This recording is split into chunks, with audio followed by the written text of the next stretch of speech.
The OK Corral.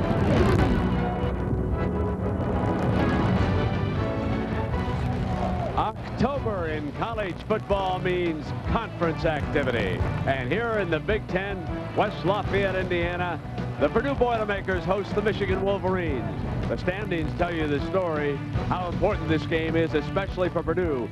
Folks who don't make it to the Rose Bowl with 2 conference losses. Good afternoon and welcome everybody. I'm Brent Musburger. Nice to have you along with us. You know, the football folks here at Purdue are scratching their heads, not about the passing and the tackling, but about kicking the football. 6 botched punts in the last 3 weeks have cost them 2 wins by a total of 4 points. No one is more frustrated than star quarterback Drew Brees. Guys were putting all their focus into offense and defense, and it was almost as if special teams was maybe kind of a time to rest. And it's definitely not a time to rest. That's almost the time where you should be at your best, is on special teams, because you see so many games are determined by what goes on in the kicking game. Now we welcome in my partner Gary Danielson, and a one-time quarterback star here at Purdue. And what's wrong with the old alma mater's kicking games? You know, Brent, a lot of people look at football and say it's the little things that matter in games. Well, Purdue is proving there are no little things in football game. It's like building a dam. If there's a weak spot somewhere, water will eventually flow there and bust the dam for Purdue. It's been the kicking game, the punt game to be specific, and you wonder where it's going to break loose next. Look, Gary, we've got a lot of stories to talk about, but it's a big day in college football. And to get you started, let's send you to New York. Terry Gannon and Terry Bowden. And Terry Bowden. Drew Brees moving to the middle of the field for the coin toss here before the start of the game. And Gary, this is some quarterback duel between Brees and Drew Henson. You know, Brent, in the business world, there's a term when you're looking at a stock, bet the jockey. Well, in this game, we got 2 great jockeys, and they're really great football players. Drew Brees, so much was thought about him this year coming into this season, had a great career, so many expectations. Even a Heisman was mentioned around here. They are struggling. Drew Brees needs to get this team going to beat Michigan. Now, Drew Henson, he's the equal. He's a phenom. Been recruited here over 3.5 years ago. 2 great comeback victories. As we watch Purdue come out right here, Drew Henson is a phenom. Absolutely. How about the weather today, folks? We'll take a look at what our 2 coaches are wearing. Joe Tiller on the left of Purdue, Lloyd Carr of Michigan. They have broken out the fall sweatshirts. The kickoff is next. Farm kick going off from 11 p.m. to 3 a.m. Well, we finally got it shut off about 3 o'clock in the morning, and I was up trying to find out what was going on. But, Jackie, we could never ask for a more beautiful day, a great crowd, 2 very good football teams. Should be a fun day. What about the field? A dramatic difference from your home field. It looks like a fast track. Well, it does. I complimented Joe. Last time we were down here, this Coletta let that grass grow about 6 inches, so it's in great shape. You can use a putter today, Brent. All right, Jack. Joe Tiller, who has done a remarkable job of turning the Purdue program around in his short tenure after moving here from Wyoming. So Michigan will receive first. Purdue electing to defer after winning the coin toss. And the ball is on the tee for Travis Dorsch, number 30. The young man from Bozeman, Montana. Justin Fargas and Walter Cross back deep for the Wolverines. There's Justin, who will see some work in the defensive backfield today. And he'll begin the day coming out for the end zone. 15, smashed down just short of the 20-yard line. And Drew Henson, who has had 2 remarkable 4th quarters in the last 2 weeks for Michigan against Illinois and the Badgers a week ago. 6 of 11 for 143 yards and 2 touchdowns, including the dramatic game winner to David Terrell against the Badgers last weekend. So Henson and the Wolverines pour onto the field for their first play. Anthony Thomas, number 32, is a good bet to be involved in some manner. He'll carry it behind Askew, the fullback, and Thomas motors for a first down as we take a look at our Chili's Starting lineup, an outstanding offensive line. Jeff Backus over there on the left side and tackle. 42 consecutive starts for Jeff, who's right next to Steve Hutchinson. And Terrell, with that catch a week ago, now he's got a touchdown pass in 6 straight games. That includes the Orange Bowl win over Alabama. Askew leads the way for the A train. And let me tell you, Askew is a very dangerous receiver when they slide him out into the pass pattern. On a 1st and 10 for the Wolverines, Hinson's quick drop, and he pops into Marquise Walker's hand. Walker coming off a career day, a 5-yard gain against this Boilermaker defense. Matt Mitrone, number 98, is their best defensive lineman. 7 tackles for a loss already this year. The linebackers will be under enormous pressure here this afternoon because Landon Johnson is nicked, and we're not sure how much, if any, he will be able to play today. And the small fella is Clopton, nicknamed the Munchkin, at 5'7", number 23, against the bigger Michigan receiver. On 2nd down, Seymour is motion, and there's a flag prior to the snap.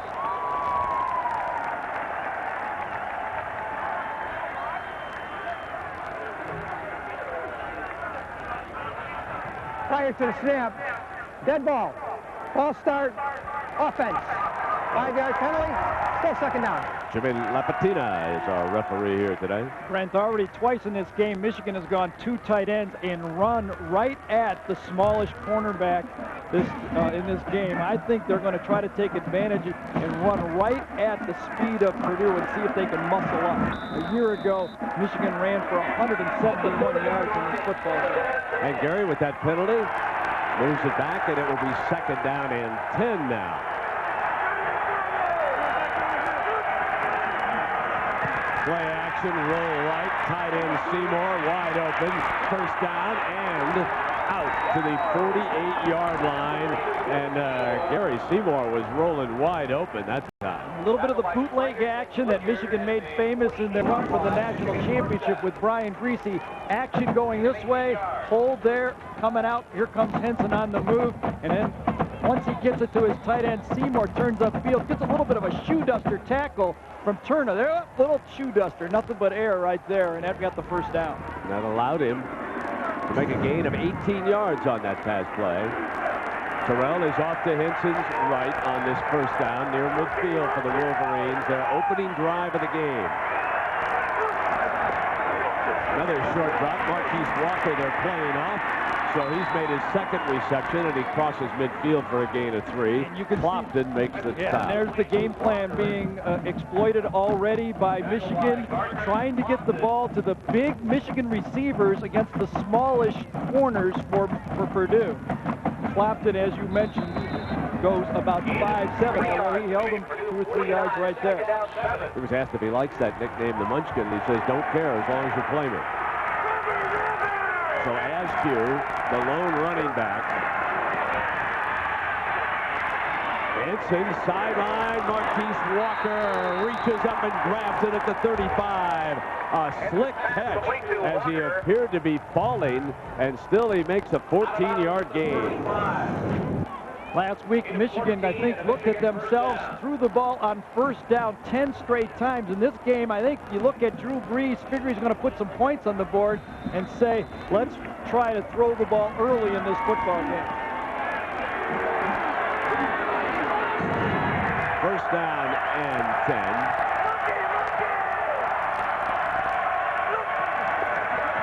Now the draw play with the A-train. And he could not break the tackle by Adele. So Aiken Adele makes the stop. That was a nice play by number 13 there, Gary. Coming up from the outside at linebacker, you got to make those plays. Gilbert Gardner, a true freshman, one of 2 true freshmen playing for Purdue in this football game, starting this game because of the injury. Here's 2nd and 8. So far, this is a very crisp-looking Michigan drive on this opening series. And there's the flanker screen, and Walker's 3rd catch of the game right across the 30-yard line to the 28.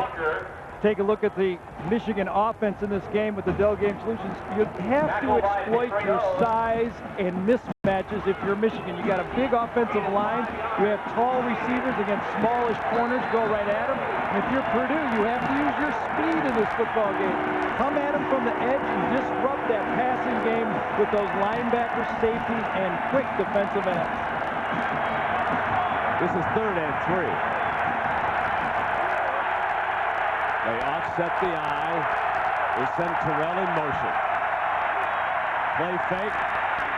And Henson to keep it. Dives for the first down. Good football instinct, what the young man possesses. Brent, last week you mentioned that Henson, for a baseball player, doesn't slide much, but you know, I think with that injured foot, he's trying to go head first. There you see, Drew Henson, baseball player of the year. And I don't know if he still has Derek Jeter's number, do you? Brent, I think he got traded. I think he's got Junior's phone number now. If he's got Derek's, he can congratulate the Yankees on that big win over the A's last night at the stadium. First down and 10, and here comes Thomas. Bangs for about 6 yards, crosses into the red zone. So far, it has been this Michigan offense out-muscling Purdue's defense. That veteran offensive line, except for that one penalty against them, they have been just picture perfect. Henson's had time. He has put Walker into the game. He still always has the dangerous David Terrell. He's completed his first 5 passes for 45 yards, most of them on short drops. The A-Train behind Askew. First down, and he powers his way to the 7.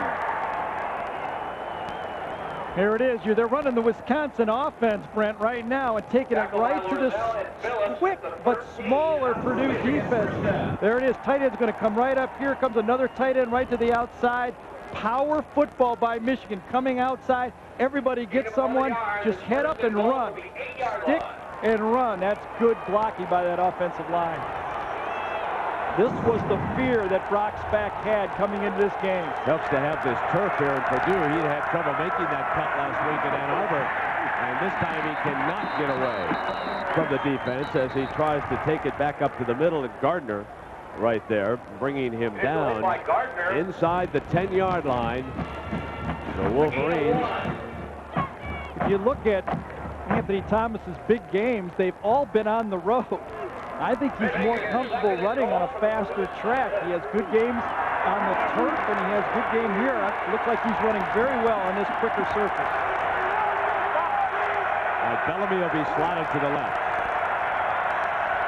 Now you come in motion, and that should help Terrell on the right side, but he's looking to Walker. Got him, touchdown!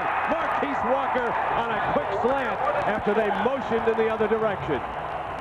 Well, this is the offense that Michigan fans were wondering where it's at. A balanced, run hard, be physical, and use your wide receivers. Look at this, playing this far off to the outside, just a quick slant. This was pitch and catch, a great read, and a perfect throw right low into the numbers. Jeff Delverne handling the PATs and the shorter of the field goals. Hayden Epstein will be the punter. And so the scoreboard blinks for the first time, and it's on Michigan's side. Henson, 6 of 6. Big touchdown to Marquise Walker. Marquise Walker, 5 catches for 34 yards and a touchdown, and last week a career day against Wisconsin. So already 12 receptions in his last 5, actually 4 1/3 quarters, with Drew Henson at the controls, and he becomes more dangerous because of David Terrell. Every defensive coordinator, of course, has to be very concerned about him. Now Epstein, with that longer leg, handles the kickoff duties, and Terrell lets it drop. It's a free ball. Fumble out of bounds, though. Purdue football. Purdue ball at the 12-yard line. Not excellent field position for Drew Brees, who this season already has passed for better than 1,600 yards, 10 touchdowns, and 3 rushing TDs. Dangerous on the quarterback draw, or that one replay that you've seen all season where he rolls over and then dives toward the flag. So Eric Wilson will be in the starting lineup today. Wolverine said he would play, but they didn't tell us that he was going to play from the very beginning.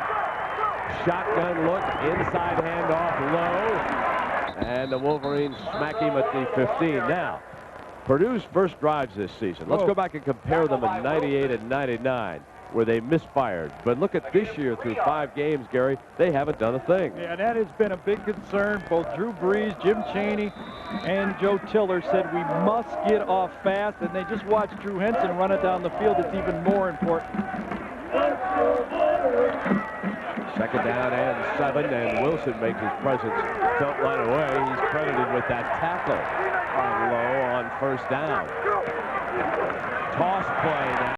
Here's Sutherland lined up in the backfield, and Michigan's great speed ready for it. James Whitley runs him down. Let's take a look at our Chili's lineup for Purdue. The offensive line, a veteran group, 121 career starts amongst that group right there.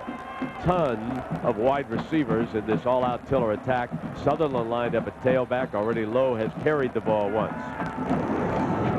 Michigan comes in with their dime package. Brandon Williams and Charles Drake have come into the football game. Third down and 6. Shotgun, middle, tight end, got the first down.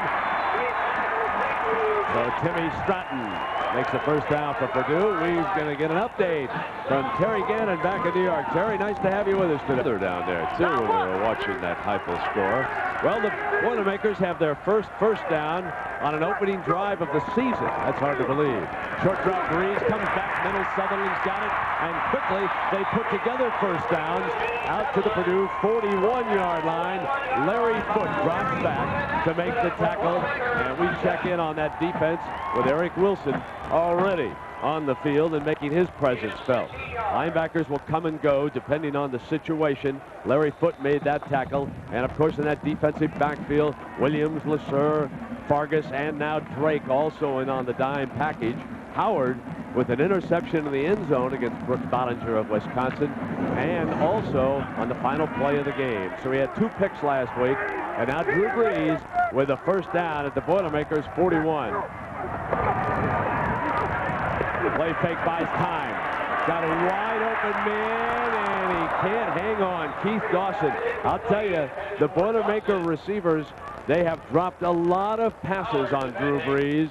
Last year in this game, 13 dropped passes and a loss at Michigan. It was a rainy day, but, you know, Brent, to have 13 dropped passes and complete 20, that means you're pretty accurate throwing the football, and that's what Drew Brees does best, is throw the ball and hit what he's aiming at. Now it is second down and 10. Ball on the 41-yard line of the Boilermakers. Motion with Donald Winston coming through the formation. And play fake to Lowe on the inside handoff. Winston smacked short of midfield. Let's go back and pick up on that point you made, Gary, about drop passes. Let's show everybody what happened last year. Yeah, this was a nightmare for Purdue. They came in the first time Joe Tiller had faced Michigan in his career, went into the big house, and I think there was a little stage fright by this Purdue team when they went into surroundings they weren't comfortable in. So now Joe Tiller trying to keep this opening drive going here against the Wolverines. They're down a touchdown already. Third down for Brees.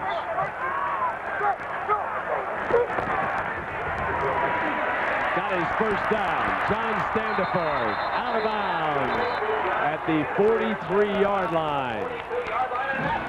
That's the Stork coming at it, just a first down throw. And actually the Stork this time, if he wasn't careful coming out and making a first down catch, took his eye off this pass. He kind of looks away. See his head turn? That's how you drop passes. He caught that one, but that's a bad habit that'll come back and cost you later.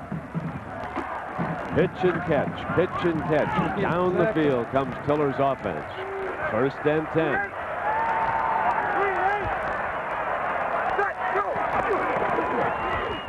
Sprints to the left, gonna throw against the grain, deflected, grabbed on the deflection, and a penalty flag flies at the 33-yard line after the ricochet was caught by Tim Stratton.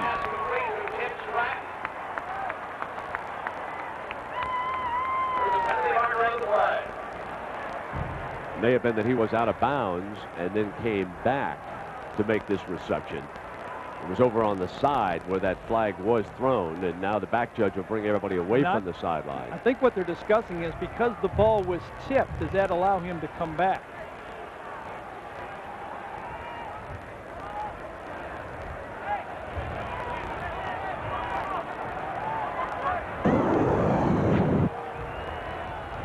There's the big tight end, Stratton, all Big Ten tight end. Oh, yeah, he steps out. That should not be complete. He was out of bounds before he jumped. It should be an incomplete pass. They are now discussing it, and of course they do not have the advantage of what we just saw, how easy it would be for these officials right now to make the call if they could see what Gary was looking at. How expensive it would be to see. Purdue hoping for a break. Help him. Incomplete. This is your alma mater. Easy, big fella. Flag on the play.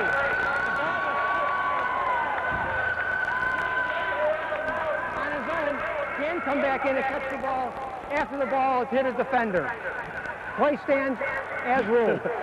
So there you have it. Even if he goes out on his own and it's deflected by a defender, it can be a completed pass. So Lapatina explains it to you as to why they made that ruling down on the field. Jim Delaney will get another phone call from Lloyd Carr on that one. You can't jump when you're out of bounds. Second down and 1. Inside handoff, nothing doing as the Wolverines eat the play up. College football on ABC Sports brought to you by Ford F-Series. The best-selling trucks are built Ford tough. Dell, providing the infrastructure to power your e-business. National Car Rental. So what are you waiting for? Let's go. And Budweiser, with the crisp, clean, refreshing taste you'll find in no other beer. So Gary and Brent in their first disagreement of the day. Oh, you say, wait a second. Out of bounds is out of bounds, whether he jumps off the line or not. Oh, no, you can't be out of bounds and jump the He stopped. I'm going to win another one, folks. I think that what Lapatina said, if it's deflected by the defensive team, it's legal to come back in bounds, which is what he did. He didn't.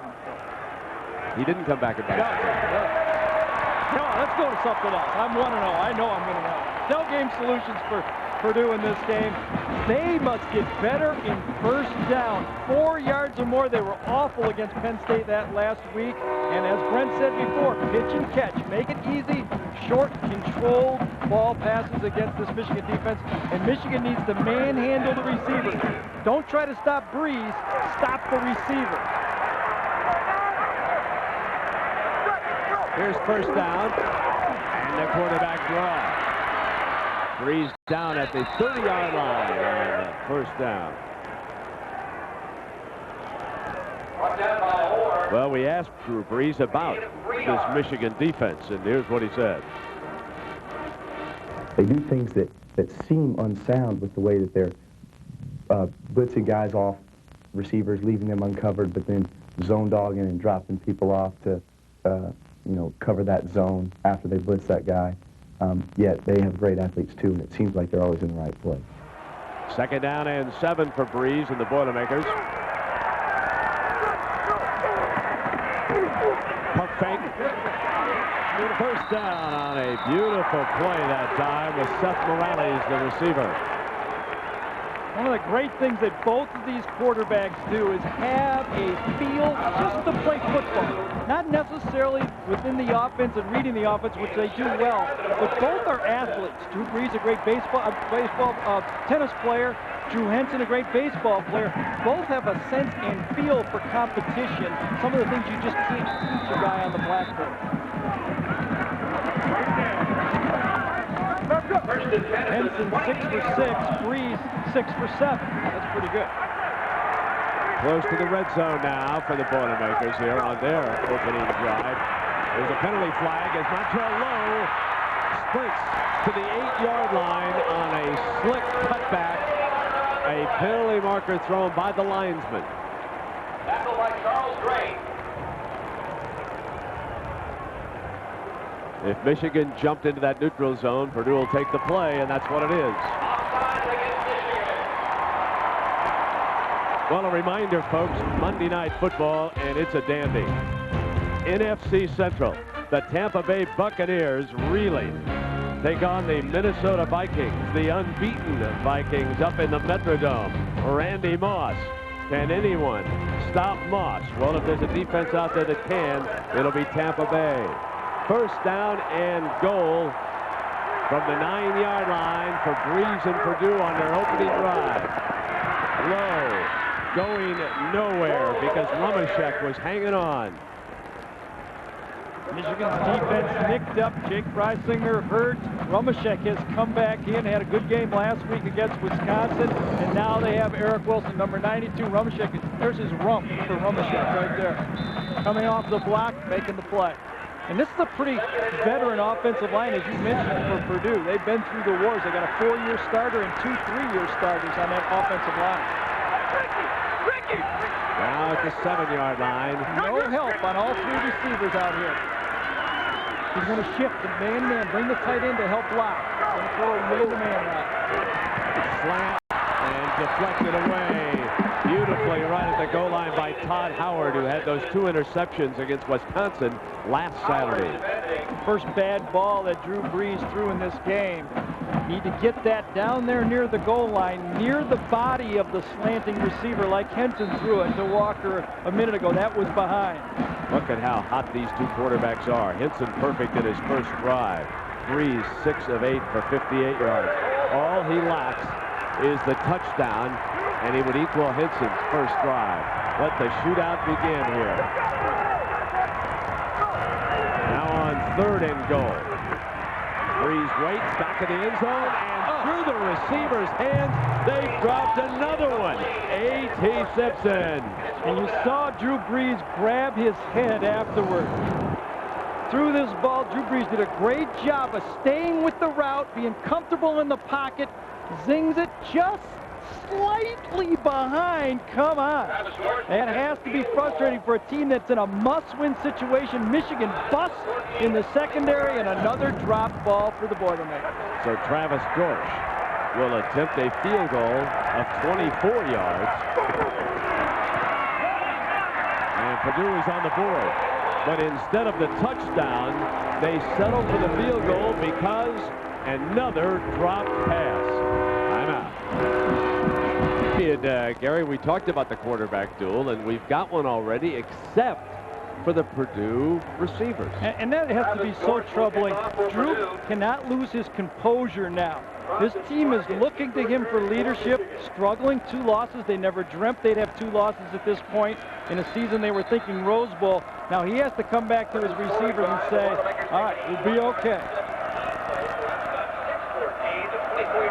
Really love the way, though, Michigan is attacking this game. They're not waiting around to score points. Vargas, who missed last year with that badly broken leg, returned as a running back this year and has to be switched to the defensive backfield. He's already returned 1 kickoff. This time he'll be the blocker for Cross. Cross will take a knee, and it'll come out on the 20-yard line, and that's where Drew Henson will go back to work. Makers lost to Penn State a week ago. Critical game for their Rose Bowl ambitions. Drew Henson back on the field. A great all-around leader. Grew up a quarterback. Play fake. Sprints wide open to the right.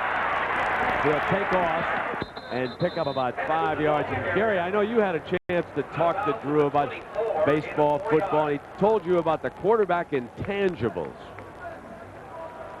You have to be the leader of the offense. Everyone has to believe in you. You have to be vocal at times. You got to be a cheerleader. Sometimes you have to be the only calm guy in the huddle. And poise is probably the biggest thing. I've never met or interviewed a more mature quarterback at the college level, and I've been doing it for 10 years, and I've interviewed Chris Winkel. That's saying a lot. 2nd down and 6. Henson with a handoff to the A-Train, who bangs across the 25-yard line, and Lorzell, one of the defenders. Down we go to Jackaroo. Well, Brent, I believe you coined the phrase, the A-Train. His teammates call him Train. But don't tell his mother, Helen Gilbert, about the A-Train. She says, not in my house. And there at home in Louisiana, he's A.T. or Aunt to his friends. But she said, I always call him Anthony. Now, she didn't say what tone of voice she calls him Anthony, depending on what he's done or not done. Jack, if she promises me some of that good Southern crooked, I'll call him Anthony. Third down. Bellamy in motion. Short drop slant. Marquise Walker, does he feel it today? Yep. That's a first down, and that's his sixth catch of the game. Went right at the mismatch again. Let's go to Terry Gannon in New York. Terry, how about those triumph just yet? Next week, big game for them against Kansas State. As Sean Phillips makes the stop of Thomas that time. Now Drew Hinson. Gary, he's perfect. 7 of 7 for 58 yards and that touchdown on the first drive. Very smartly going to what the Michigan people perceive as a mismatch. The size of the Michigan receivers, some of the biggest receivers in college football Michigan has against a smallish corner. Clapton was right there on that last play, but a perfect throw. And David Terrell has not caught one of the 7 completions yet. In fact, he's off on the sideline right now on second down. He's still perfect as he hits the fullback Askew out to the 42-yard line. And Gilbert Gardner, the Purdue defender. Well, a highly anticipated Gina Davis show premieres Tuesday night. Folks, we don't think she'll be wearing that dress that she wore to the Emmys, but we can hope. Tune in anyway. Tuesday after Dharma and Greg. Yeah, that was some piece of fabric or a lack of fabric or whatever you want. 3rd and 2.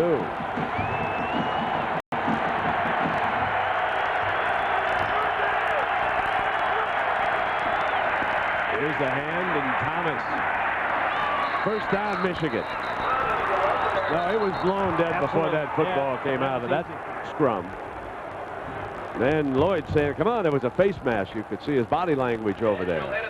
The Michigan offense today looks much more comfortable, and you wonder if the Michigan staffs, after watching Drew throw the ball around a week ago in the second half, said the guy is just too good not to use. I'm going to tell you right now that Michigan needs a better field for him because of his plant foot. That's the one that was slipping last week, and that, I think, Gary, affected the passing game. It's also when you got wide receivers like Terrell and Walker, give them a chance to come off their cuts. He still doesn't plant his foot extremely aggressively. He's still favoring. I'll bet it's not even 70%. I saw him play high school football and saw him play baseball. He runs like a deer. He's not running that way yet. And I think the staff is more comfortable with him running the entire package now. Clock will start on the whistle. Final 12 ticks of the clock here in the opening quarter. Brees is 6 for 9. Henson is 8 for 8, and Brees has had 2 drop balls. Pretty good efficiency from the 2 top quarterbacks in the Big Ten here. Thomas already has rushed 8 times for 39 yards. A week ago, Wisconsin's defense held Anthony Thomas to 31 yards in the second half. So they'll let the time run out here.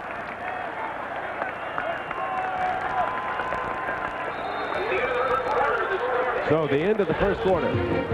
Michigan leads Purdue 7-3, but stay tuned, folks. So Drew Hinson, perfect in the first quarter. With a 1st and 10 from the Wolverine 45. Off a pump fake, wants the big man. Terrell breaks incomplete. As the safety rotated over was Ralph Turner, and it was double coverage at the end of that attempt. Chris Clapton, that time they tried to go slant. Remember, they were hitting the slants in front of him. This time it's slant and out that time. And Chris tries to grab a hold at the end because he knows he's beat. Watch him come back and says, uh-oh, I'm in trouble here. He reaches out his arm and tries to get in there, but the ball was slightly overthrown. Nice call. Nice first down call to take advantage of the way the game's been unfolding. Now Walter Cross is the running back behind Henson for the Wolverines. Marquise Walker slotted to the left, and here's Cross's first carry. Breaks the tackle, crosses midfield. Powerful run out of bounds at the 34-yard line. Walter Cross. Joe Odom, the middle linebacker that time, ran. Came up, should have made the tackle. Little trap block inside that time, coming inside by Hutchinson. Now watch 51, the middle linebacker, Joe Odom, comes up and Cross runs right through that tackle. That should have been stopped right at the line of scrimmage. And a 20-yard gain for the backup tailback. Chris Perry apparently not here, right, Gary? Yeah, Chris Perry is injured this week as a hip pointer against Wisconsin, and Cross comes in, and as you look already, 23 busted yards in the game on missed tackle. Anthony Thomas returns as the running back, short drop, and here's Terrell. So this, when you have an outstanding receiver being blank, what you do is give him a quick pitch just like Henson did there. Now let's go to New York, and what about Northwestern to roll if they keep it going November 4th? It's a huge game against Michigan in Evanston. Second down, here's the toss to Askew, the fullback. Great block by his tight end. First down, Billy Seymour blew the hole open, and Askew came right off his hind side. Drew Henson has been moving the ball around the field. Look at how nice that is. All around the field. Left, little middle, little right. That's the way to, and he even threw the ball downfield to just give notice to the Purdue defensive backs that we're just not going to throw short on you. That's the way it should unfold. Great mix of play calling so far in this game for Michigan. Stan Parrish, the offensive coordinator, with the play calls. First down and 10. Here's Thomas, steps in, and then Barton quickly to the 16-yard line. A reminder, coming up next, more good action coming your way here on ABC. At 3 USC out west. You might want to hook up that dish here later this afternoon, because I sure want to see some of that Clemson North Carolina State game along with the Badgers and the Buckeyes. Very big Saturday afternoon here in college football. Play fake Askew. Henson roll. Hit on the release. Got Seymour. Seymour to the 7-yard line. And Henson, showing his courage that time, knew he was going to take a lick, and he did. He showed courage, that's for sure, but he showed rare ability to readjust his sight and just flick the ball out to his third receiver. Little bootleg that time. You're going to see guys crossing here, but watch Henson just at the last second say, nobody downfield. He wanted to go right here. He was covered, and he just flicks the ball to the outside. His number 2 man. That was beautiful. Folks, I think we are beginning to see what all the hype about this young man was about. 3 tight ends. Eric Russell in with Seymour and Chapel. And here's Thomas to the 3-yard line. So the power package on the field for the Wolverines. This is only their second drive of the game. They've dominated statistically, and they have kept the clock moving in their favor. They have kept the ball out of Drew Brees' hands, except for once here today, and because of a drop pass, the Boilermakers settled for a field goal. Michigan's having it their way right now.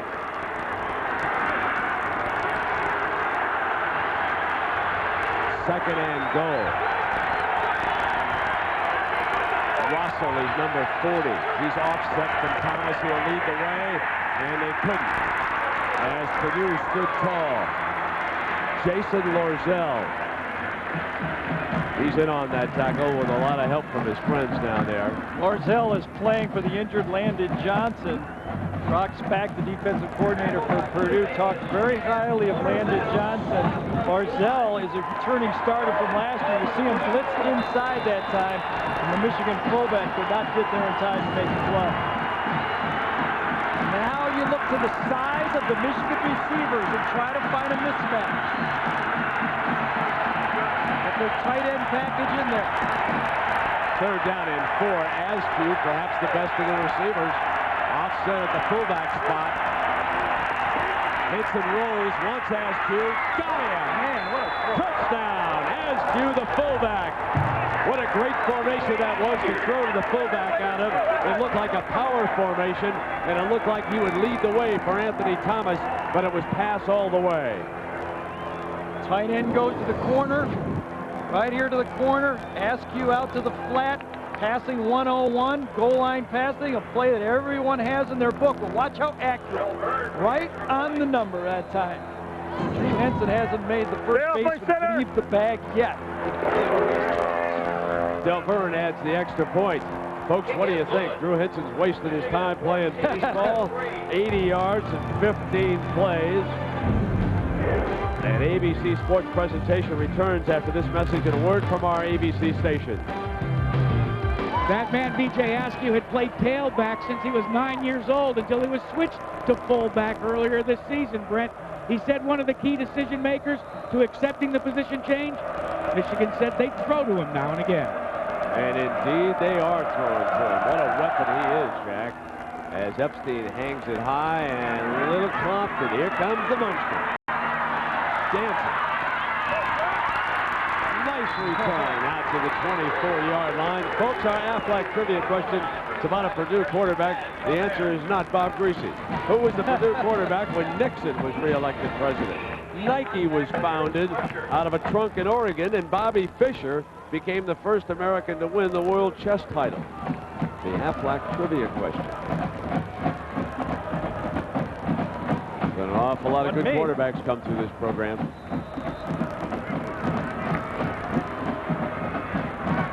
One of them right here. By the time Drew Brees finishes, he will hold every one of their major passing records.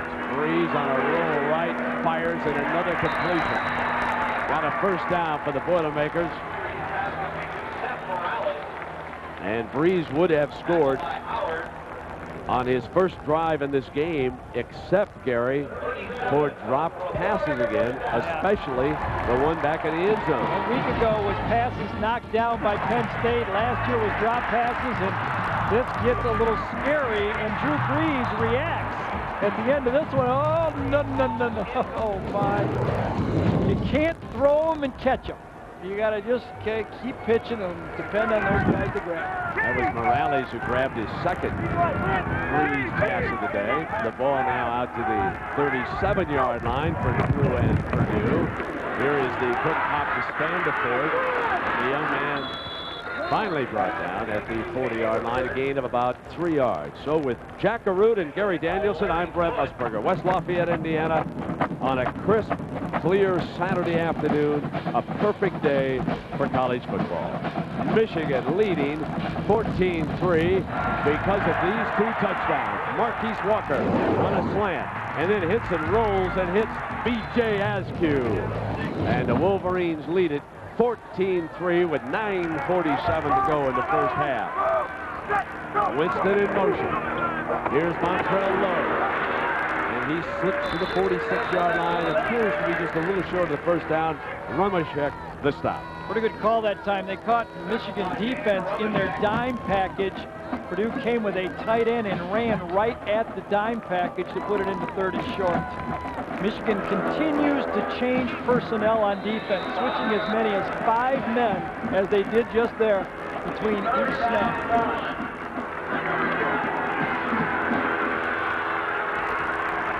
Brees with this third down, trying to keep the drive going. Play fake, and he'll keep it himself for the first down.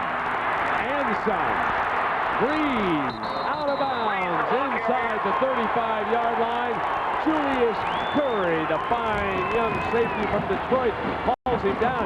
But that's a 21-yard gain. 21-yard gain. But let's take a look at what Drew Brees, a little scouting report on him. I say he's a meticulous passer. Brent, I watched him in practice and walk through, try to complete every pass. The guy is really, really determined to be a perfect quarterback. He's thoroughly prepared, understands the offense and what defenses are trying to do. His weakness, though, Brent, I think, doesn't have that receiver he can depend on this year. Remember Daniels a year ago was his lead receiver? He doesn't have that guy he can go to when he needs that first down. 33-yard line. Chris Randolph, big fella, number 81, checks into the lineup. He's right behind Brees. Lead the way from. Huge hole for Lowe, slips to the 17-yard line. First down, Boilermakers. It's so interesting. Michigan keeps the Purdue defense off balance by throwing on first down. Purdue keeps the Michigan defense off balance by running on first down. Great way to call. Be a little bit of a contrarian. Brent, I know you have a lot of stocks. You got a lot of contrarian stocks, I heard, right? I got a lot headed in the wrong direction right now, my friend.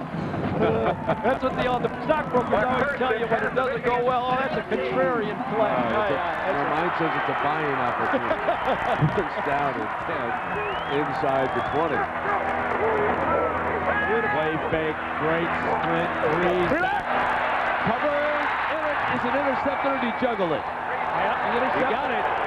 It's a great pick right at the goal line. Todd Howard. What sticky fingers he has, huh? 3 interceptions in the last 2 games for Michigan. I tell you, I don't know if he caught it or not. Let's take a look. It was close. I thought he was juggling it as he came down. Let's put 4 eyes on this and try to disagree. Okay, I mean agree.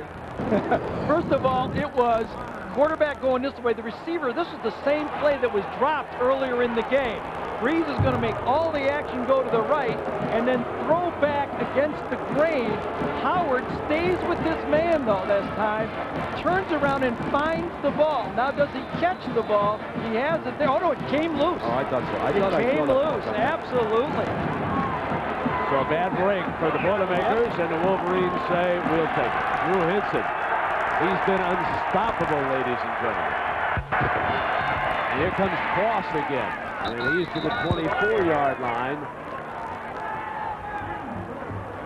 So college football on ABC Sports is brought to you by Chevrolet Truck, the most dependable, longest-lasting trucks on the road. Chili's, I want my Chili's baby back ribs only at Chili's. Sprint PCS, the clear alternative to cellular and Aflac. Without it, no insurance is complete. So twice Purdue gets inside the 20. Brent, a week ago against Penn State, they only got inside the 20 twice in the whole game and come away only with 3 points. Complete to Terrell, out of bounds at the first down mark there. Pass complete to David Terrell, out of bounds to the 30. One more look, Brent. Let's see if we can get all the Purdue fans to understand, the Michigan fans to believe that they got a break here. Howard from behind. Let's see if we can see this ball hit the ground. Comes out, and it, you can't tell. Gotta be honest. Oh, yeah, there it is. One more. Let's see. We got cameras everywhere in this game. Comes out, and the ball is down before his knee hits the ground. That was a drop. I'm kind of surprised they blew that call because the official right there. Well, maybe he was blocked out by a cart down there in that corner. We shall see. Anyway, 3rd down, and they plunge right straight ahead for the first down. They did not give Terrell a very good spot on his reception. You know, Drew Henson, folks, he's 12 of 13 for 89 yards and 2 touchdowns here already in the first half. This could be a coming out party for Drew Henson.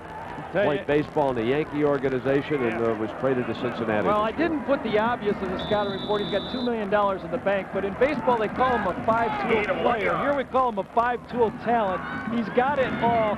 He's got contagious confidence. What I mean by that is his players, his teammates pick up on that. But I question, how great can he be doing this part-time? Here's first down. Great play fake by Henson. Then he throws underneath to his tight end, Joffrey. Let's find out more about Oklahoma, Texas. Let's go to Terry Gannon in New York. Terry? Brent, it is. If I'm owning an NFL team, and don't I wish I had that kind of bucks, I'd head on down and talk to Mr. Stoops. Yep. What a coach he is. 2nd down now. Drew Henson goes Terrell for the foul bump. And the pass was a little bit underthrown on that as Woodyard was bumping Terrell down the field. And it was underthrown because it was a safety blitz. Swigart this time is coming from the safety spot. Henson gets rid of it. You see the matchup with Woodard right there. Woodard turns around and finds the ball, but can't catch it. But the reason Henson threw the ball short was because the safety was right in his face. You know, Terrell was given as much as he was getting, folks. Speaking of the NFL, scouts are going to like that. A big, physical receiver who can run that way. But, Brent, they're using him, and that's all that David Terrell said. Just give me a chance to make plays, and they're way off on him now. On 3rd down, Thomas, big hole for the first down. He'll come across midfield and break free. No stopping the A-train. 61 yards. Terrell got a nice block to spring him also.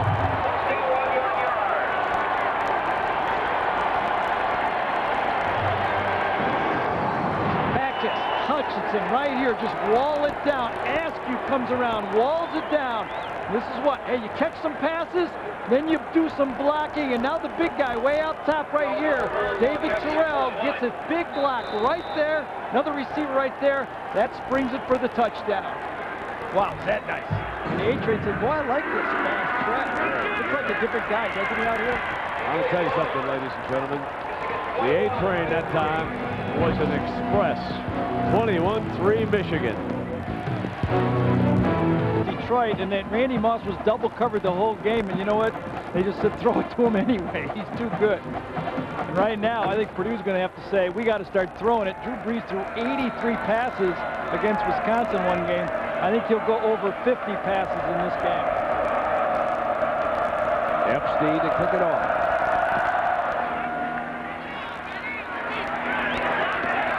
Opted to take a knee and out to the 20. Well, that Aflac trivia question. We gave you one hint. It is not Bob Greasy. When Nixon was re-elected president, Nike was founded and Bobby Fischer became the first American to win the World Chess Title. Folks, there's our very own Gary Daniels. Oh, 19. cow. You know what? He didn't even know it. He said, wasn't me. Come on, Gary. Didn't you read the newspaper? No, I didn't understand that one. I was in the library, Brent. That was, I love you, partner. that was a good one. If you want to fight Gary, look at the line. I know you did. All right. Well, we couldn't go for Super Bowl wins. We couldn't go Big Ten wins, so we had to go. On first down, Lowe dances back to the hole. To the 26-yard line, and Petrozello. I think what Joe Tiller has to tell his team now is, look, they haven't stopped us. We usually score more than 21 points. Now, he doesn't want to tell his offense that we're not having too good a job stopping the other guys, but offensively, we have to quit beating ourselves right here. We're dropping too many balls. That was an ill-advised throw by Drew Brees, even though it wasn't an interception. It wasn't. He should not have thrown. And I think pitch and catch, move the chains. That's what Purdue has to do. One at a time, I guess. Yep. Would be the try. See, it's 3-on-2 out here. That's where you should come with the ball to the outside. There he is. Going to Sutherland for the first down. See, that's what Drew talked to us about, Brent, is that if I can know most of the time who to throw the ball to just by the way they line up. Jackaroo. Well, Brent, the key to the running game for Purdue is their offensive line. They've been around a long time, as you said. So they decided, led by Matt Light, that they wanted to do something to get some pub. So they decided to deck themselves out in shoulder pads and Speedos. They call themselves the lifeguards. This image will be difficult for me to get out of my mind for a while. They should have put their numbers on there, shouldn't they? That would have been... First down at 10. Play fake Brees. Underneath, and he picks up his tight end, Timmy Stratton again. So Tim Stratton today with 3 receptions for 30 yards, and he's the leading receiver.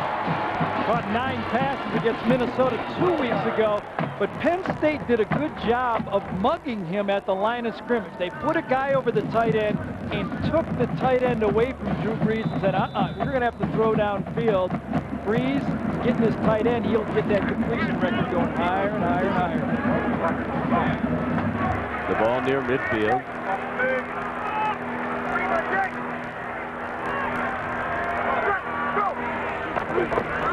Here's Lowe on that inside handoff to the Michigan 48-yard line. Well, a week ago, Purdue, with high expectations, went into Happy Valley. Yeah, and what Penn State did was lock up on those receivers. Penn State's defensive backs very physically took away a lot of throws from Drew Brees. You see one right there, covered, and a free safety back there looking at Brees saying, where are you going to throw the ball? That's how you stop this offense. Cover guys. Second down and 7. Lowe. Across the 45-yard line. You know, Gary, what's interesting, if we take a look at the Tiller record through the years and drives on first downs. You know, I've always had the theory that the longer an unorthodox offense is in a conference, the better it's going to be defended, because defensive coordinators have more time.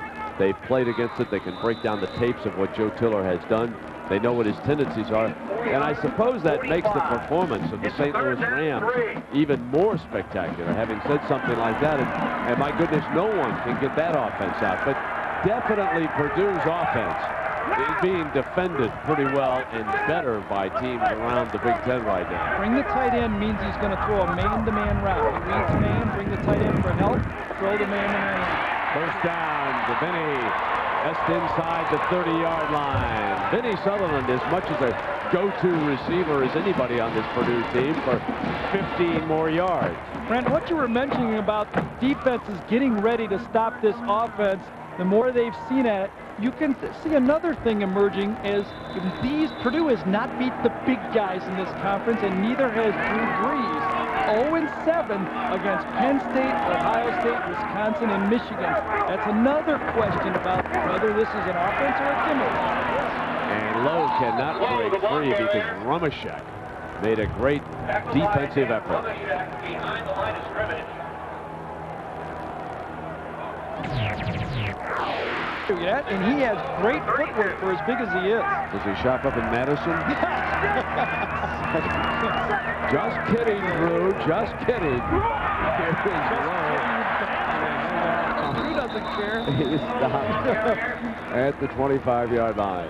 Brought down by Whitley at the 25, a game of 7 yards. Neither defense has forced a punt in this football game, have they? I don't think they have they? Haven't seen a punter today. Boy, does that make Joe Tiller happy.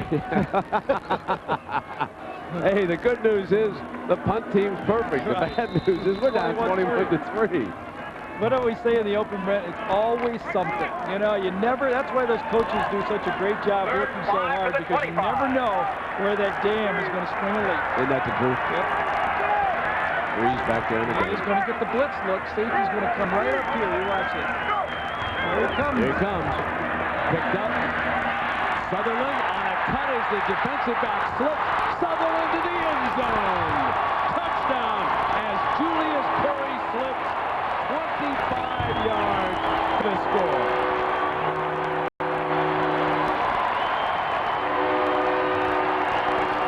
You can't blame the Ann Arbor turf this time, can you, folks? Michigan shows the safety blitz. This is film work right here. Watch the safety come inside. Brees knows it's coming. Sees it, throws it out, and now you got one-on-one, a strong safety matched up against the fastest player on the Brees team. And Dorsch adds the extra point. That was a good pickup by number 77, Brandon Doran. And Drew Brees with his first touchdown pitch of the day. Timeout. Florida. Vinny Sutherland takes it to the end zone, and it's 21-10. Part of Tiller's first recruiting class, along with Drew Brees, and was a short because Tiller signed in December. High kickoff. Fielded by Cross. To the 24-yard line. Well, you know, there is a penalty flag, but they'll sort that out down the field. But, you know, there are a lot of interesting and fascinating voices on radio. Joe McConnell, longtime broadcaster in the Midwest, the voice of Purdue football. Here's how he called the Sutherland touchdown. Scrimmage. Purdue is by about a 6 and third down conversion try. There's a pass out on the left side, caught by Sutherland, spins away. He's to the 15, he's to the 10, to the 5. He goes in for the touchdown. Ah, the voice of Joe McConnell. Now the other side, folks, not quite as excited. Not on that one. We should have got Joe's call on those drop passes. Not again. They got 1:45 left in the half, and it's been a dandy. At the top of the day, we told you it was going to be a quarterback gunfight at the OK Corral, and here's how these two are doing. 13 of 15, 12 of 16, 3 touchdowns amongst them, and a bad call resulted in the only interception. And 2 drop passes should be another touchdown and 2 more completions. After the penalty against Michigan, the ball is brought back to the 11-yard line. Drew hits it, going to throw the screen. And he's got daylight. All alone is Askew, the fullback, near midfield with 1:36 to go. You talk about bailing a team out of a hole with time running out. There's a 36-yard gain by the fullback who's already caught a touchdown pass today. You can see what Askew brings to the position. Stack right here. He's going to just stop, a little play action pass, and then the screen, a very safe call.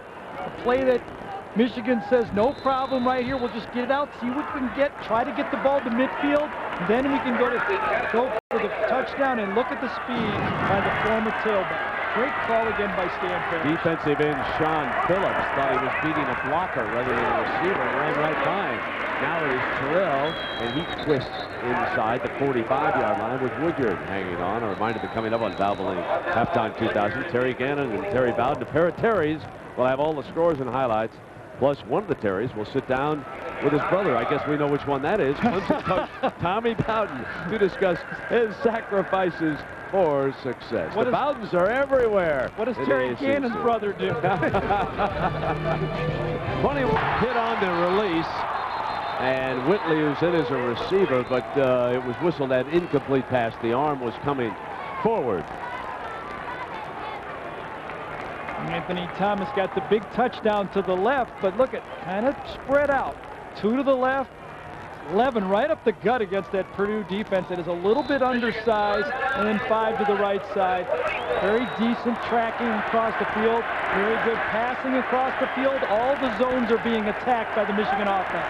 Thomas with 108 yards today, and Whitley stays on in the 4-pack of wide receivers, the defensive back.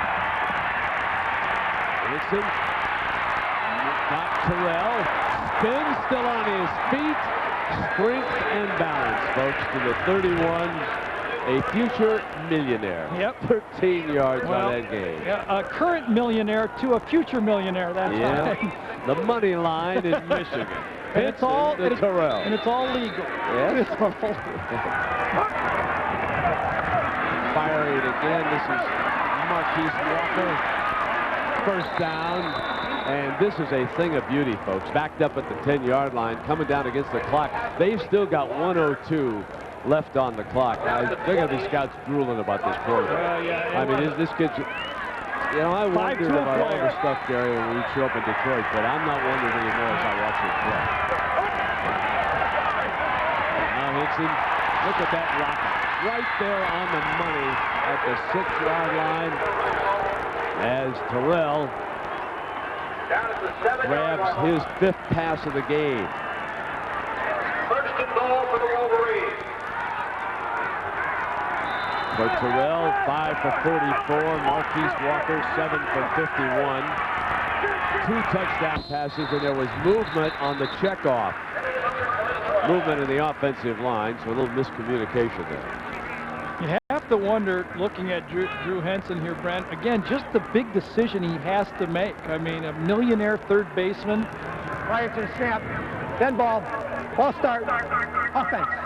Playing at an obvious high level. I mean, an NFL level at quarterback.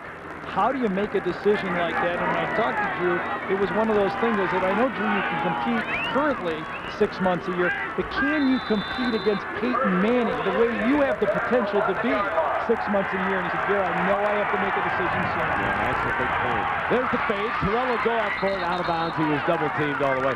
Not really a good spot to throw that one. There were 2 Purdue defensive players crossed right there, up, Woodyard and Schweigert. Misread that time. He thought he had man-to-man bump, but Purdue crossed him up with help deep that time.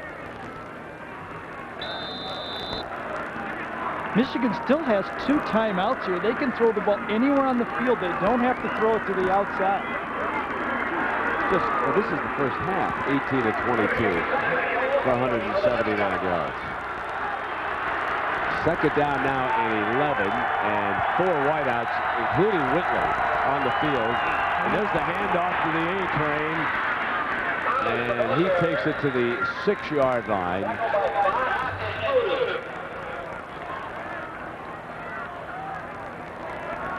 What's also nice about this drive is with only 27 seconds left, Brees isn't going to have time to do anything. Oh, they've dominated the clock. I don't mean that he's not going to be a great college quarterback. I just wonder how good is he going to eventually be. I think he's got to cut off this thing within after the next year, obviously. Let's bring in Jack Arute on this discussion. Jack? Well, Brent, I think maybe one of the things that happened with Drew Henson is when he was involved in that Denny Nagel trade that sent him to Cincinnati, well, maybe his mind changed about whether it should be football or baseball. He always wanted to play baseball, but he says now, after George Steinbrenner said, if you quit football, I'll give you a Yankee, I think he may go with football. Yeah, it's hard to turn down. Look at John Elway. He faced somewhat similar decision, folks, and he went on to a Hall of Fame career with the Denver Broncos. Timeout has been called by the Boilermakers here at 27. And it's hard to believe, as good as Drew is throwing, he's still not 100%. He's about 75% with his feet right now in this game. Well, Gary, it's 21-10. Michigan and Henson have dominated. What's your feeling here about Purdue? Because Michigan may score again. Purdue has built their team with speed this year. They're very young on defense, and Michigan looked at the matchups and said, we're going to go right at you. And they also realized Brees is going to score some points, so they unleashed number 7 on him. That's a good combination, that offensive line. And the great receivers they had. Remember, Brent, I said a week ago, this offense is scary good with Drew Henson. Henson is 7 of 7 on 3rd down, and here's 3rd and 5 going in. Got time for the offensive line. Penalty flag. There is a penalty flag. He'll throw it away. He'll stop the clock with 18 seconds, but there is a penalty marker. I think Michigan's going to get caught for holding this time. And the offensive line right at the snap.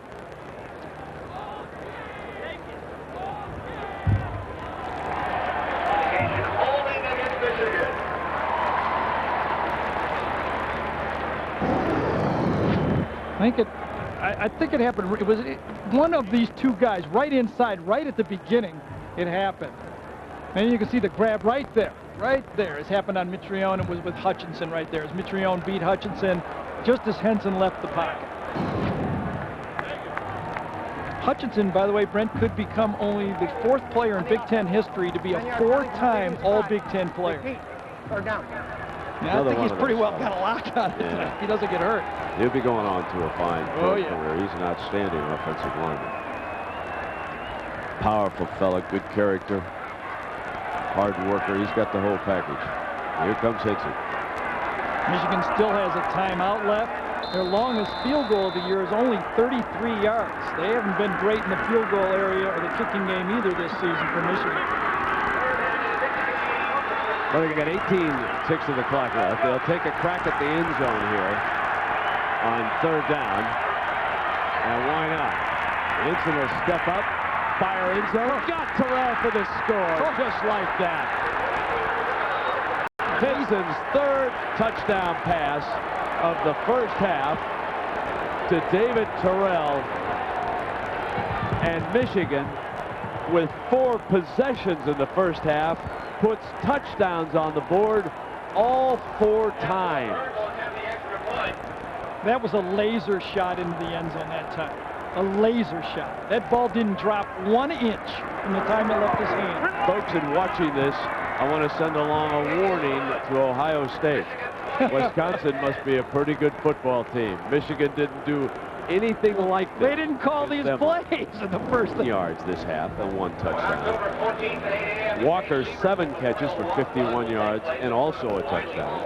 DJ Askew, the fullback, with 3 catches for 47 yards and a touchdown, as Henson throws for almost 200 yards in the first half. Watch the experience of Boyce as he comes up. Great footwork. This is what you work on all the time. Keep shuffling. Don't cross your feet. Shuffle.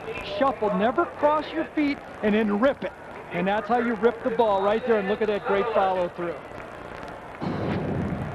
Perfect footwork. You see college kids and coaches working on that all around young quarterbacks. Don't cross your feet in the pocket. Del Verne added the extra point.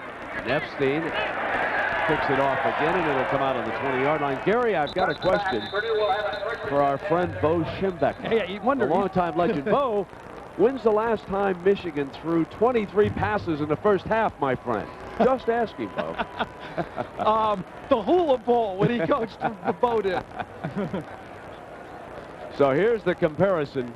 And the young gun, the new gunslinger, has come to town, folks, and he's put up 3 touchdown passes in the first half, 19 of 23. Young gun has 3 guns in his holster, though. Got a lot of weapons to fight. So Brees and the Boilermakers into the locker room, and the crowd a little restless here in West Lafayette, but there's still plenty of time for Drew Brees, who wasn't all that bad in the first half. The only interception against Drew was actually a bad call, as he winds up 12 of 16 for 138 yards. And let's go to Jackaroo to kick it off for the Wolverines. That's what happens when you leave home. Your mom can't comb your hair anymore. Here's Compton on the return. Slashes to the 25-yard line. Well, in the first half, we told you about Drew Henson. 19 of 23, 194 yards, and 3 touchdowns. That one to Terrell. He had help. The A-Train, Anthony Thomas, broke it loose here, turned it upfield. He had 115 yards rushing and a touchdown, Gary. And also, Drew Brees he didn't really have a bad half. 12 for 16. Finally found Vinny Sutherland for a touchdown. But I think that drop pass early in the game really affected the psyche of this Purdue football team. Looking for a second half. And now they're going to sprint with Winston on the end around. And Winston on 9 yards. We take a look at the Morgan Stanley Dean Witter halftime stats here, Gary. Well, and one other thing that stands out of this game is no punts. Not a punt in this football game. They did solve that problem. That problem is solved. 8 for Michigan in 3rd down. Looking pretty not bad. 6 for 7. 2nd down and 1. Amazing. Well, it could really lift Purdue's spirits and chances here with a quick touchdown as Lowe cannot get away from Hobson. Fine defensive play by Victor Hobson, the sophomore linebacker. Victor Hobson had a great ball game when he would be more prominently featured against a Wisconsin attack running the ball. He was all over the football field. Against this thing, you see him running off the field all the time. He's going to not even have to shower after this game. Hey, Jimmy Herman, situation substitution for Michigan defensively here today. 3rd down and 2 for the 1st down, with Brees lining up 5 wide receivers. Here's the outside blitz, steps away, hits Sutherland for the 1st down. Pretty easy. If you got man-to-man across the field, Drew Brees is going to his most comfortable receiver. I'm not going to yet label Sutherland as a go-to receiver because he can't get enough snaps in the game. Vinny kind of wears out as the game goes on. Jim Shaney told us yesterday, just can't play this guy 70 snaps. He's more of a 40 snap. Gary, who's the fastest of the Purdue wideouts? Vinny Sutherland, yeah, Vinny is. 3 wide here.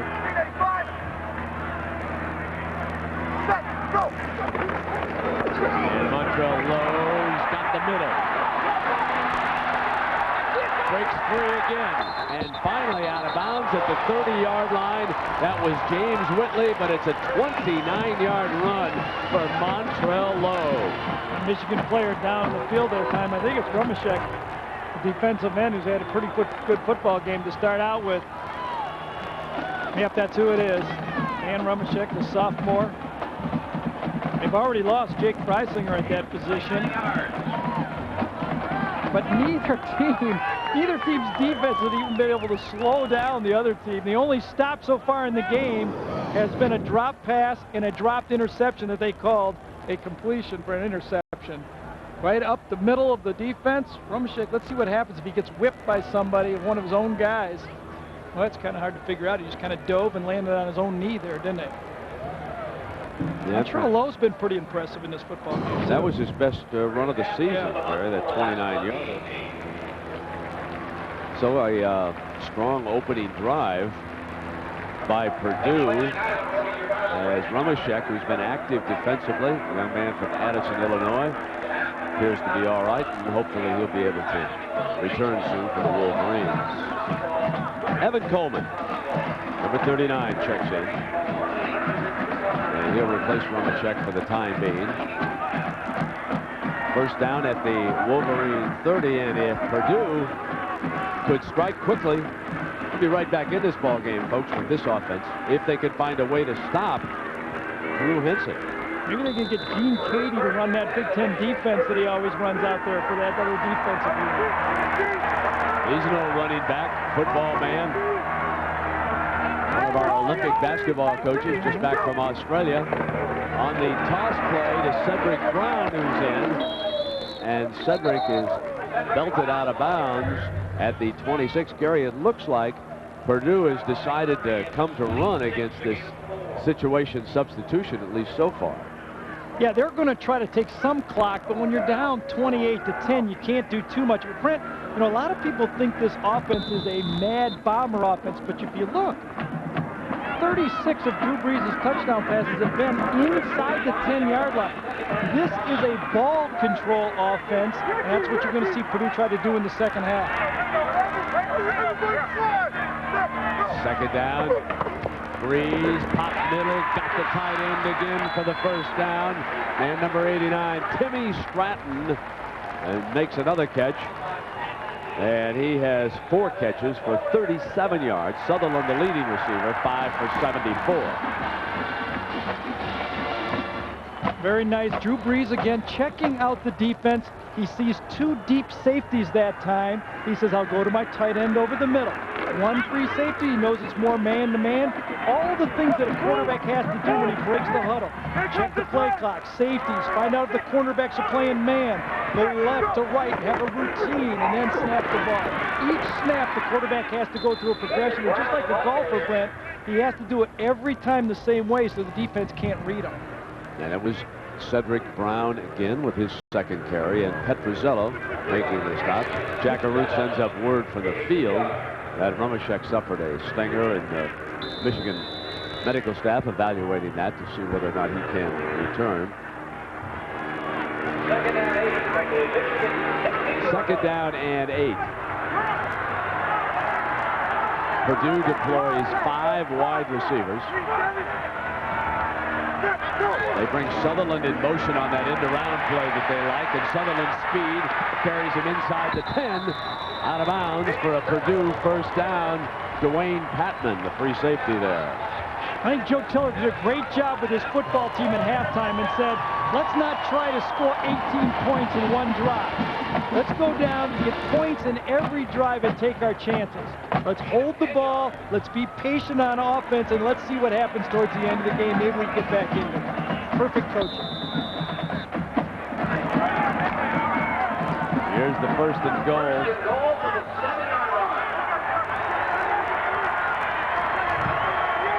Spread the field. I like to run a double slant out here, bring one man in motion and another man right behind him. Look into the short side, and the receiver slipped on the reception. Stratton went down after making the catch. Had he been able to turn and square, maybe, but just maybe. Rumachek returns, so that's good news for Michigan and its fans. He's played a fine game today. Second down and goal at the 2-yard line. Now, Drew Brees will frequently run a quarterback draw. He lines up under center. They'll toss to Ennis. Ennis for the flag. Barges for it. He is out of bounds. Looked like he had the flag, didn't it? So too.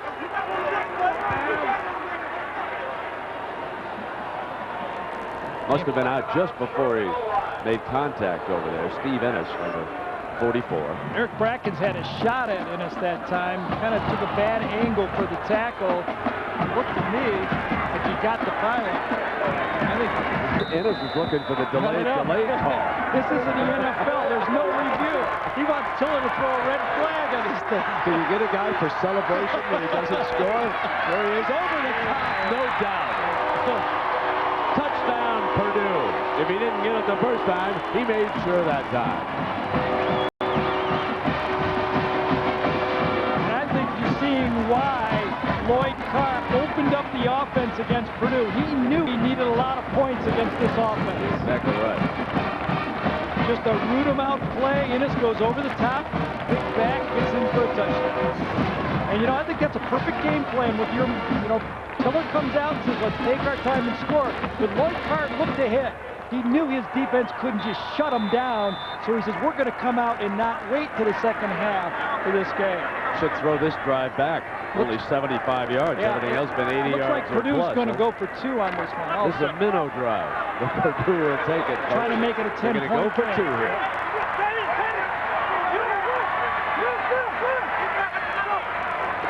Right tackle. There it is, double slant. And the throw dropped at the goal line on that slant.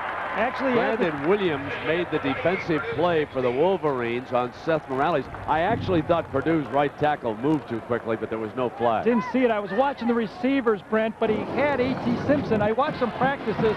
One guy goes in motion, threw it here, but watch Simpson, the second guy on the delayed slant. He's wide open.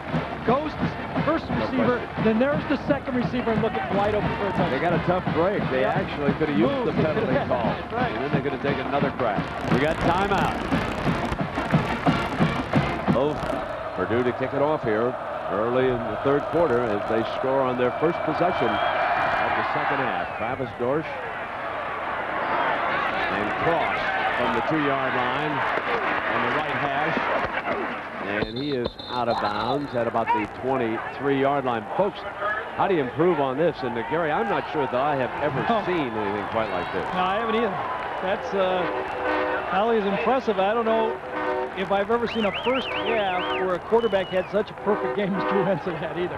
That's how you get those drives. Well, let's see what they come up with, what wrinkles that they might have against him.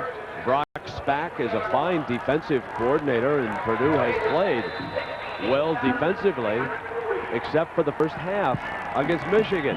And so Brock has got to come up with some wrinkles now. He's got to get some heat on Henson. He knows that. Drew was 19 of 23 for 194. Michigan comes to run.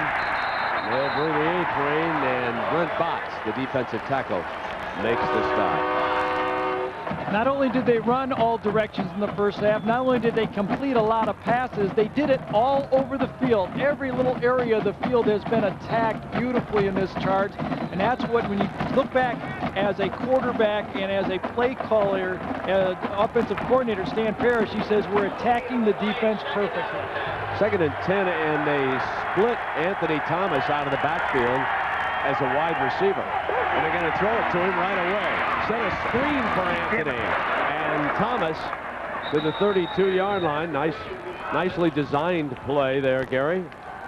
Very safe play, much like the screen pass that started off the last touchdown drive. To ask you, this is very simple. No bump and run by the Purdue outside players. That little slip screen to the outside, get the ball in the hands of your playmakers. That seems to be the theme of the Michigan offense. You know, our fellows down the truck, led by Bob Goodrich and Larry Cam, are giving us some excellent views of this action at Drew Henson here today. 3rd down and a yard to go. And all our cameramen into the game. And good defense that time.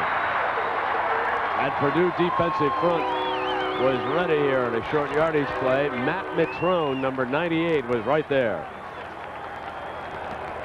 Well, Gary, you were just talking about head coach Lloyd Carr and his philosophy, and here's what he told you. Within what you believe, take the players and get the ball to your playmakers. From an offensive standpoint and a defensive standpoint, do what your players do best. Yeah, and nobody does it quite as well in big games as Lloyd Carr. No, that's exactly right. And he seems to have a good formula with his kids. But, you know, it's easy to grab playmakers in this offense because he's got a lot of them. It's hard not to go to a playmaker in this offense. How about this stat? 9 of 9 on 3rd down conversions. Huh? How good is that for an offense? As well as Purdue has moved the ball, remember, they have not punted in this game either. It'll be demoralizing if Michigan runs it down on them again and scores. Absolutely. This may be the key drive of the football game. Vincent in trouble, spins, fires, almost completed the pass to Terrell after spinning out of a defender. And again, fans of football, of college football, of great players to watch, this is a guy that's playing about 70% right now on his right ankle. He does not push off the way I remember him pushing off to throw the ball, but you can see the great footwork he has in the pocket. It is Elway-esque. Yeah, I would agree with that. Second down and 10. Good protection. And short of the first down to the 41, and that's number 19, Ronald Bellamy. So Ronald Bellamy's first catch here. Bellamy, another big play guy who hasn't gotten the ball much. Well, we saw last week he had 2 reverses against Wisconsin. He has great speed, but that ball was thrown very aggressively by Drew Henson. There wasn't much of an opening, and Bellamy just went up and snatched it. I mean, this was not an easy catch. Bellamy over the slot. He's only about 10 yards away, and he just grabbed that ball. That's nice. Third and 2, and both fullbacks are in, but before the snap. The play clock. I think he jumped at the end of the line of scrimmage that time. Billy Seymour just lurched forward. Prior to the snap. Yep. Dead ball. Ball start. Offense. Very cleanly played game. Not a lot of penalties in this game, but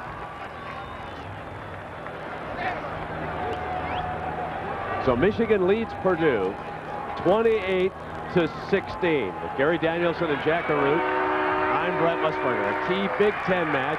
Michigan, unbeaten in the conference, suffered 1 defeat at the hands of UCLA out of the conference. Purdue beaten last week by Penn State, and they're trying to rally now. Drew Henson is 21 of 26 as he goes to fire for the 27th time. Incomplete. He's thrown for 212 yards and 3 touchdowns. And folks, you've just joined us in time for something we haven't seen all day, and that's a punt. First punt of the game. Hayden Epstein trots onto the field to punt for the Wolverines, and Vinny Sutherland, who has scored one of Purdue's 2 touchdowns, is back deep trying to ignite a fire. After the halftime intermission, Purdue took the ball, drove down the field for a touchdown, and missed the 2-point conversion. Off the side of the foot, takes a Michigan roll, and they'll take it inside the 20-yard line. And Lloyd Carr is headed to talk to someone, folks, in a hurry. We got timeout, 28-16. But right now, Lloyd realizes how important this drive is. He knows if Purdue scores here, it's going to be a dogfight for the rest of the game. His offense just let him down with a 3rd and short, and he's saying, come on, defense, play this like the last drive of a game. We need a stop here.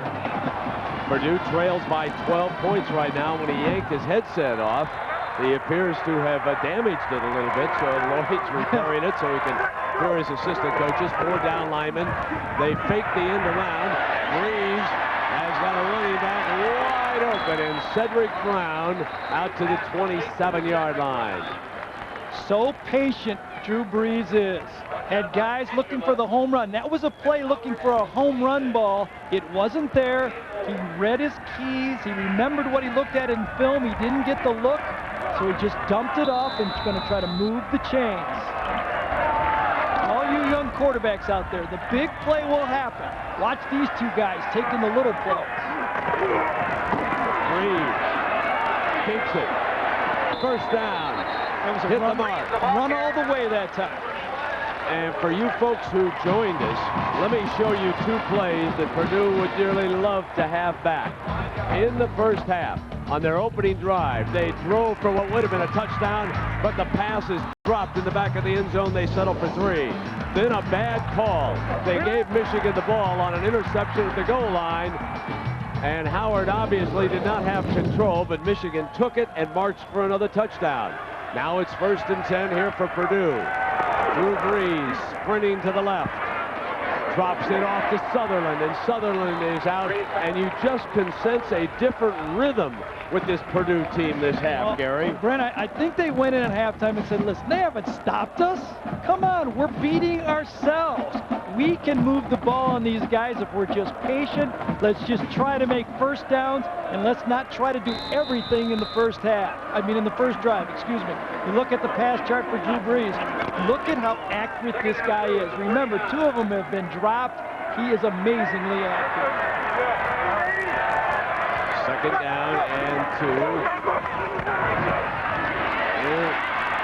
Stopped on the swing pass, and that was Victor Hobson, who made the defensive play on Cedric Brown. Let us check in with Jackaroo. Jack? Well, Gary, you talk about the changes that are made at halftime. One of the things that Jim Chaney, the offensive coordinator, loves to do is say, get a philosophical feel for his opponent's defense.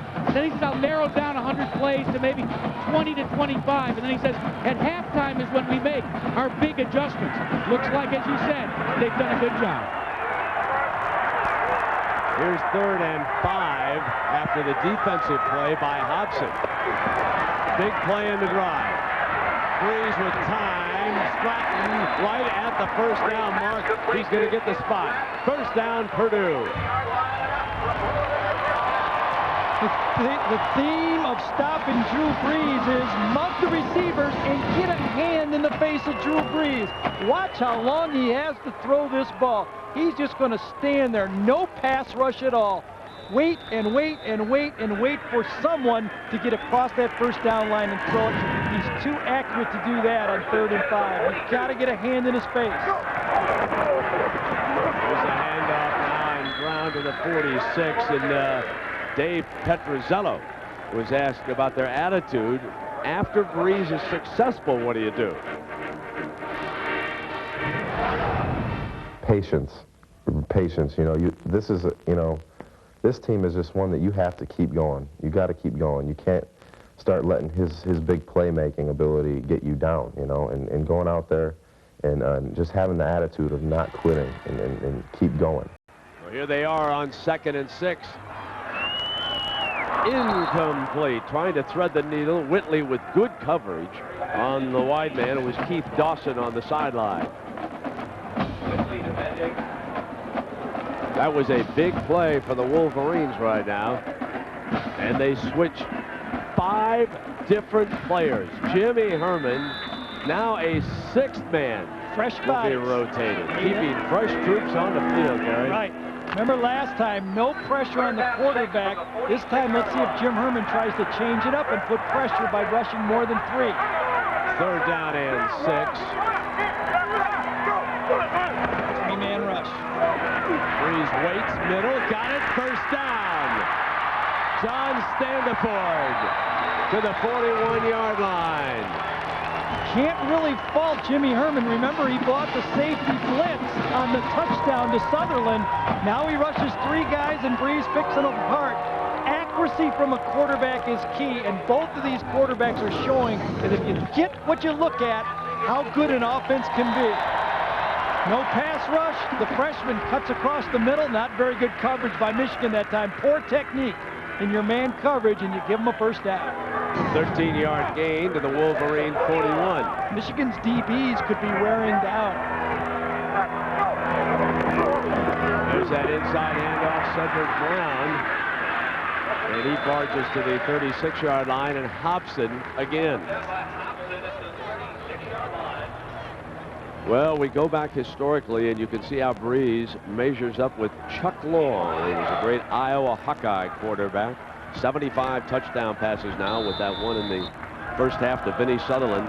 Broke the tie with Long. You can see the total offense ahead of him and closing in on pass yards. So he'll hold the conference and the Purdue passing records when his fabulous career is finally over here at the end of the season.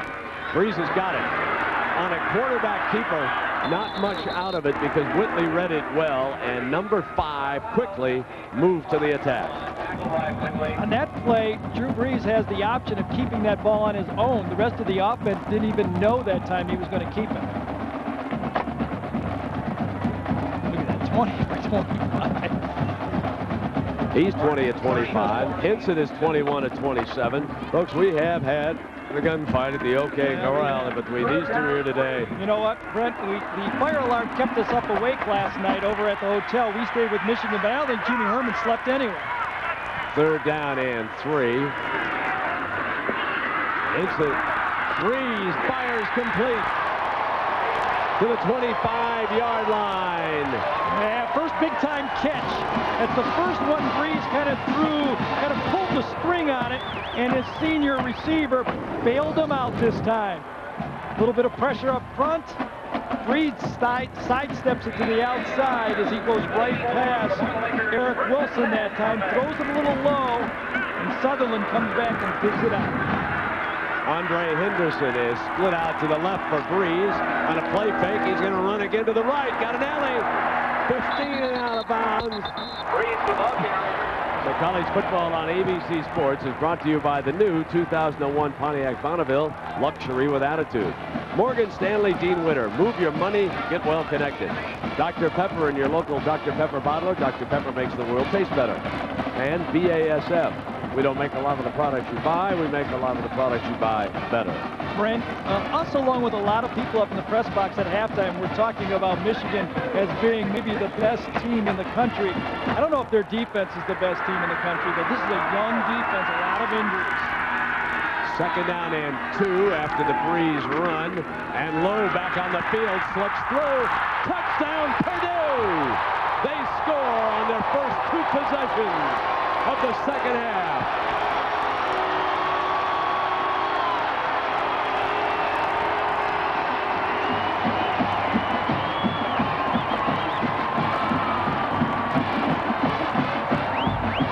Both of these offenses make you defend the whole field.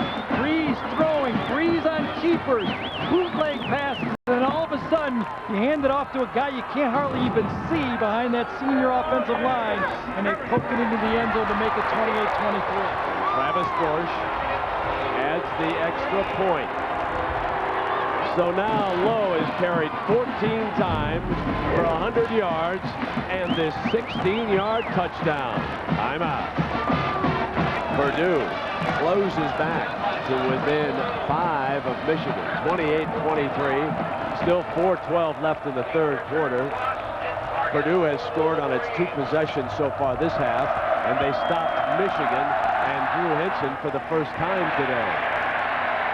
Vargas lets it go out. So it'll come out on the 20, and we're at Ross-Ade Stadium with Jack Arute and Gary Danielson. I'm Brent Musburger. Michigan 28, Purdue 23. And Purdue scored twice this half on the ground. First it was Ennis, airborne. Then it was Lowe, squirting from 16 yards out. End zone. And now it will be up to Michigan to see if they can respond to the latest Brees heroics as he leads Purdue to 2 touchdowns here in the second half. Now Drew Henson back out. Anthony Thomas, known as the A-Train, behind him. As Cruz, the fullback. Henson to put it up on first down. The screen to Thomas. It's red. Thomas breaks a tackle. It gets no further than the 21-yard line with Matt Mitrone. And now we take a look at a brilliant comparison. Henson 22 of 28. Brees 21 of 26. 214 to 197. And Brees this half, Gary, has been on fire. 9 for 10 in the second half of this game. Just remarkable. Absolutely. And a one is an Elway-esque, and the other is Kurt Warner in accuracy, the way he throws the ball. Second and 7, here comes the end around, and here comes Bellamy.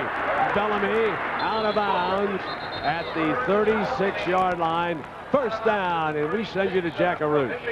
Well, Brent, we saw Lloyd Carr talking to his defense a couple of series ago. Roxback took his defense just before they went back on the field and reminded them that they need to keep it very simple. He said quite explicitly, remember, it's one series by series. And he said, you know what? Even more so, let's just keep it play by play. I think the coaches know that they're involved in one that could go to the last series. When you watch Carr on one side and the coordinators for Purdue on the other, you just get the feeling of the intensity building in this game. Here comes Thomas. Very interesting, Ken. Both of the head coaches, Lloyd Carr and Joe Tiller, got their roots as defensive coordinators in college football. Well, tomorrow the PGA Tour's fall finish is in full swing. ABC Sports. The last 10 years, you're going to athletes now. You spread them out, you isolate them, you match it up very much like the NFL, and the influence of the NFL has been huge on college football. Walker and Terrell are off to the right. And Henson looks in that direction, and he's got Terrell. Terrell brought down from behind at the 43 by Woodyard. You can, Lloyd Carr talking to his guys. Brock Spack talking to his guys. Come on, let's play hard. What can you do, though? When you got a matchup and timing like this, Henson goes back. Look at the timing. Thrown before he breaks. Decent coverage. What are you going to do about that? The only way to do it is like they do in the big leagues, Brent. You got to get to the quarterback. Exactly. 17-yard gain on that pass completion, and now Henson has thrown for 232 yards. Split back look. Armstrong in the game as the fullback, and he'll lead the A-Train Thomas to the 37-yard line, and Adele making the stop. So a reminder that at the end of the game, we'll select a Chevrolet player of the game from each team. Chevrolet makes a $1,000 contribution. Deach University General Scholarship Fund. Do we do it now or do we do it later?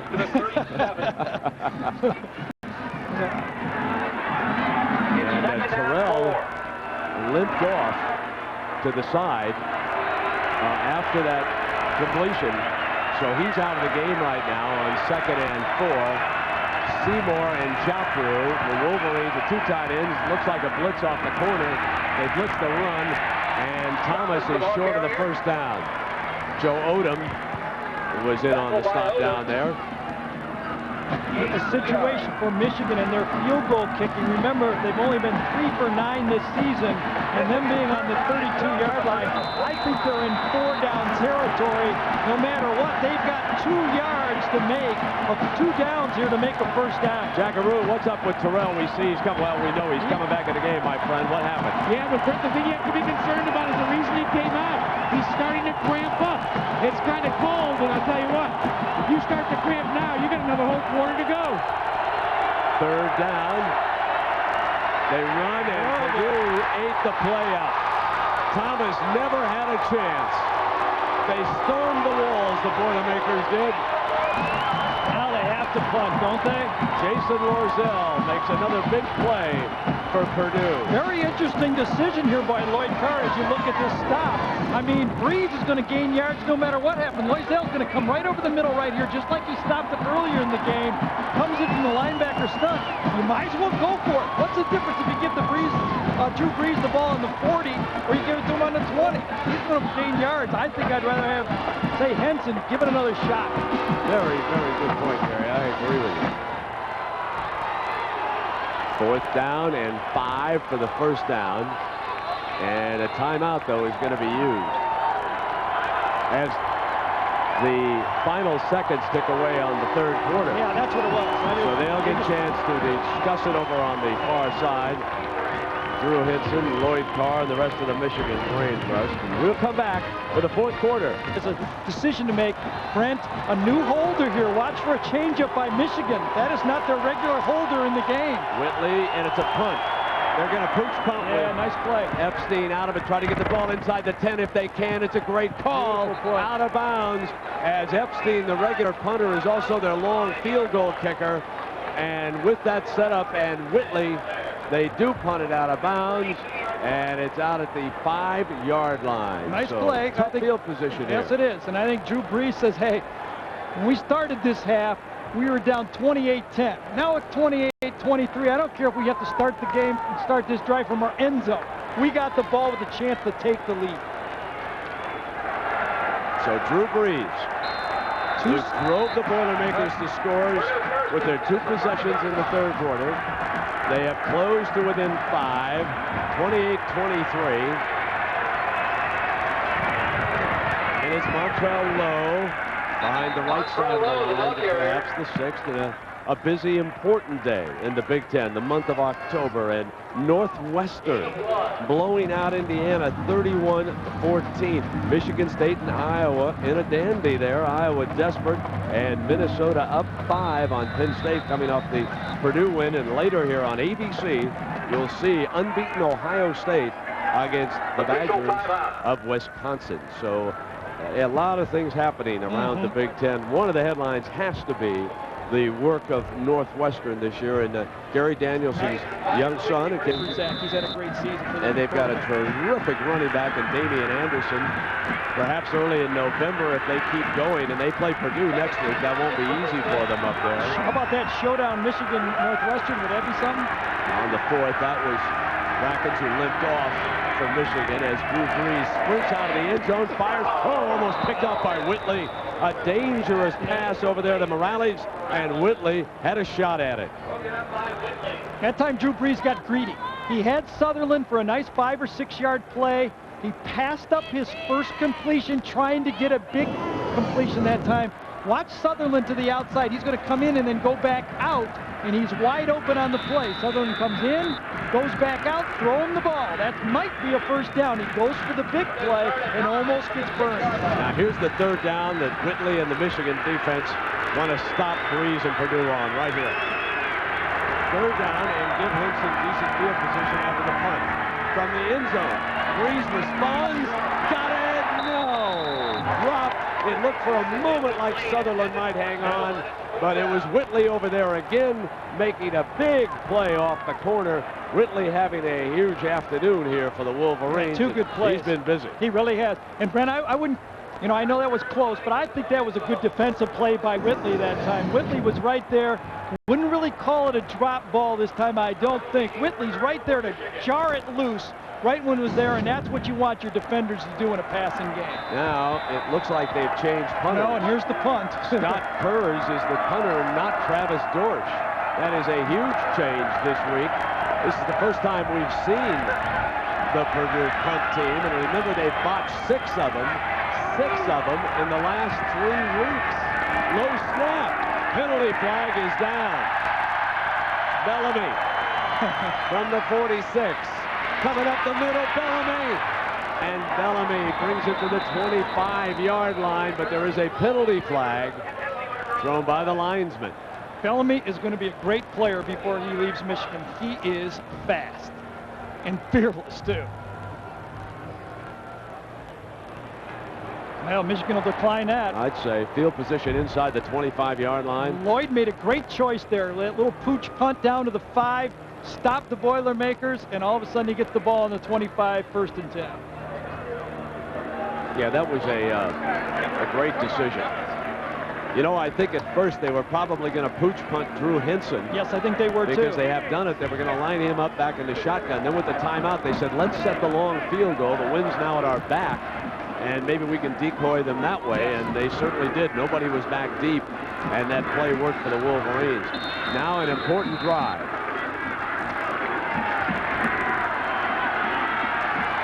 You can see the take charge guy, number 7.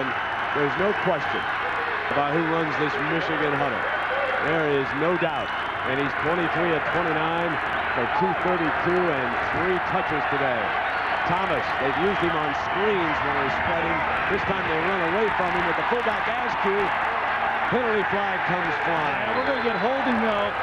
Sean Phillips was held by the tight end that time, Billy Seymour. Second big mistake by Seymour. Also, Jonathan Goodwin was irate about the call over here, too, Gary. Seymour held, though, right at the end of the line. At least one of them. I don't think they can give him more than 1 penalty, but Seymour held.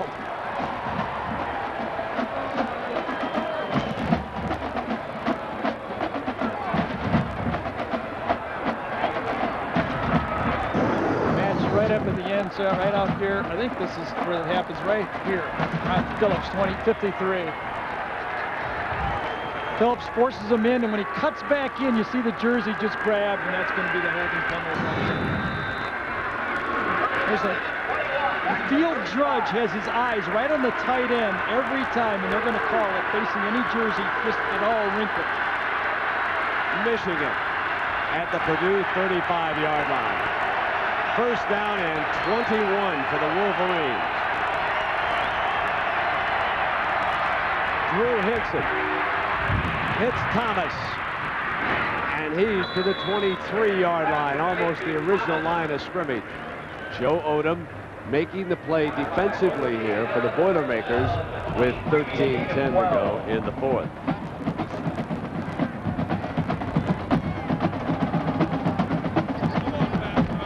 Welcome to West Lafayette, everybody. With Gary Danielson and Jack Arute, I'm Brent Musburger. Big Ten thriller. Michigan 28, Purdue 23. Two fine quarterbacks going toe-to-toe. Right now it's Drew Henson and Michigan.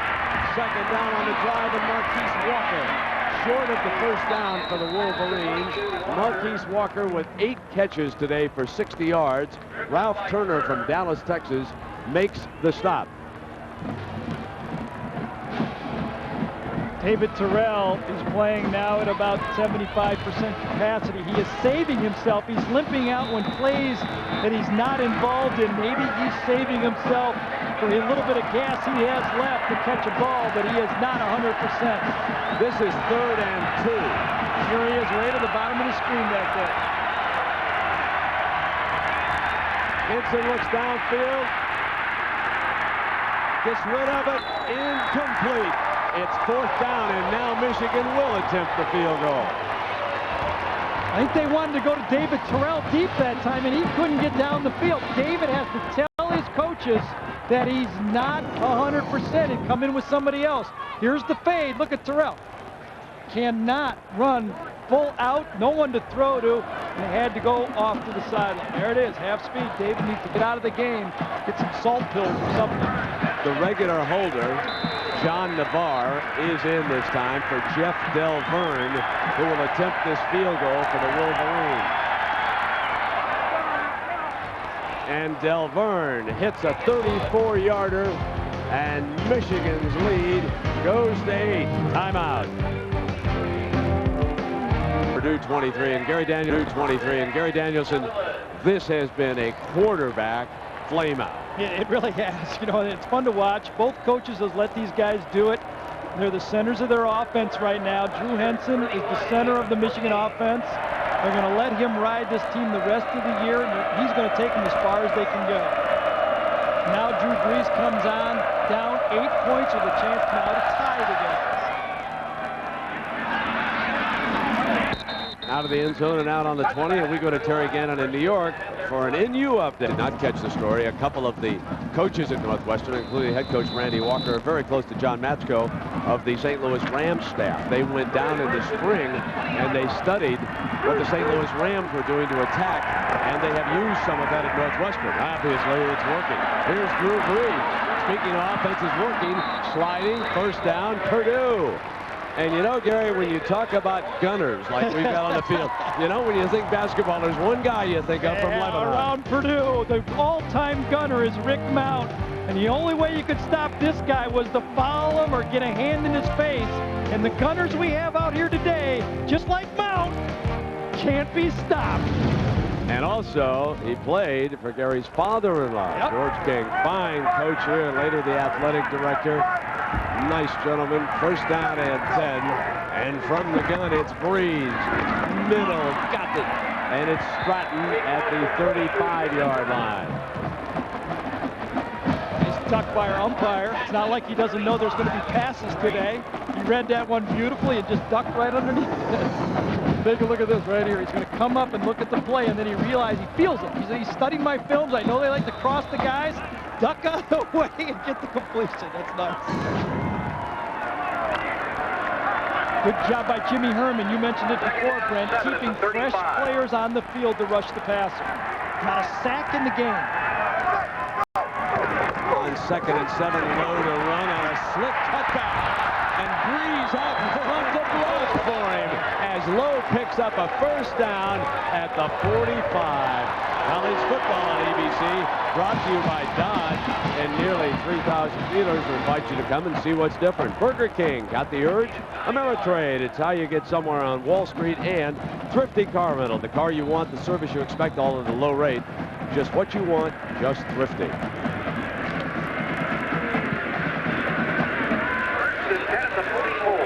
Doing a job today also, aren't they, against this tenacious Wolverine defense that has used a lot of personnel. Here's Brees, Whitley to blitz, pushed out of the way, so he goes deep and incomplete. corner blitz that time, picked up by the offensive line, and a nice job in the secondary that time for Michigan. Nowhere to throw the ball. Ed Patman had good coverage, didn't he? Sure He came did. down that sideline, guys. Well-coordinated defense that time. Bring the corner. Dwayne Patman swings across, covers the receiver, giving Brees nowhere to throw the ball. I'd like to negotiate the 2 professional contracts for Brees and Drew Henson. That'd be nice. I think his dad's got one sewed up for one of the guys. He's already locked out. Second down and 10. There's the corner blitz. Whitley's coming, and he's picked up, and so Brees takes off with the middle, slides to the 50. There's a penalty flag for filing on Anthony Jordan, number 28. Hit Brees after he was sliding, and the officials had blown the play dead, and they thought that Michigan was just a little overly aggressive, and it is a very, very costly penalty here, Gary. It sure was. Good defensive call by Michigan this time. No one open. Drew gets up about 5 or 6 yards, slides, and then there's the hit late, and it's going to be called every time. Indication again. And they're going to take that ball inside the 35-yard line. Let's get an update on Terrell. Let's go to Jack Arute. Well, Gary Danielson, you said that you thought David Terrell needed to come out of the game. Well, he did, but for the reason he has a problem with his left knee. Actually, his knee has a new knee brace on it. It's one of those rubber braces. In addition to that, he's been trying to stay loosened up by riding a stationary bicycle. He is wounded, but he will go back out. All right, now Drew Brees with a first down to 35. Michigan again trying to come with foot, and Brees fires complete. Hits his underneath man, Vinny Sutherland again. And that play was being defended by Jeremy LeSueur. Justin Vargas this time, number 34, is in at safety in the football game right now. As Michigan is starting to say, we got to lock on these receivers. We can't let them throw the ball short. Vargas is back playing deep safety, and everyone said he's going to be a future star at the safety position. 9.5 minutes. Here he is out, way out to the bottom of the corner. He's on his receiver one-on-one, down the screen.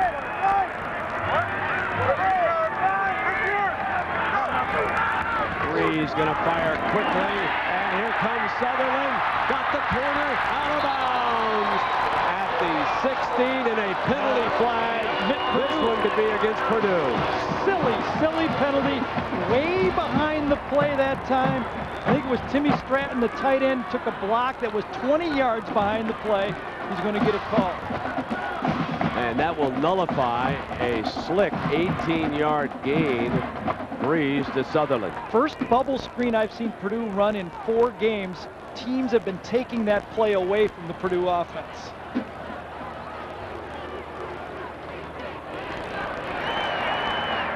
Dead ball. Personal foul on the offense. It's a late hit.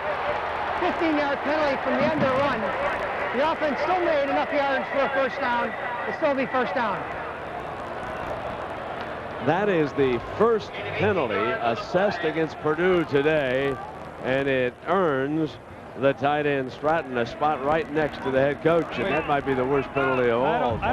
This shouldn't be 1st and 10, though. It should be 1st and 25, or it should not have been a first down. 1st and 10 at the Michigan 30. The referees made a mistake. 1st and 10 for Purdue, trailing by 8 points in the 4th quarter, and Montrell Lowe is stuffed at the 30-yard line, bringing 2nd down as Larry Stevens comes in to make the stop with Jack Arute and Gary Danielson. I'm Brett Musburger. We have had a wonderful duel here between Drew Brees and Drew Henson this afternoon. Right now, Brees is attempting to rally the Boilermakers.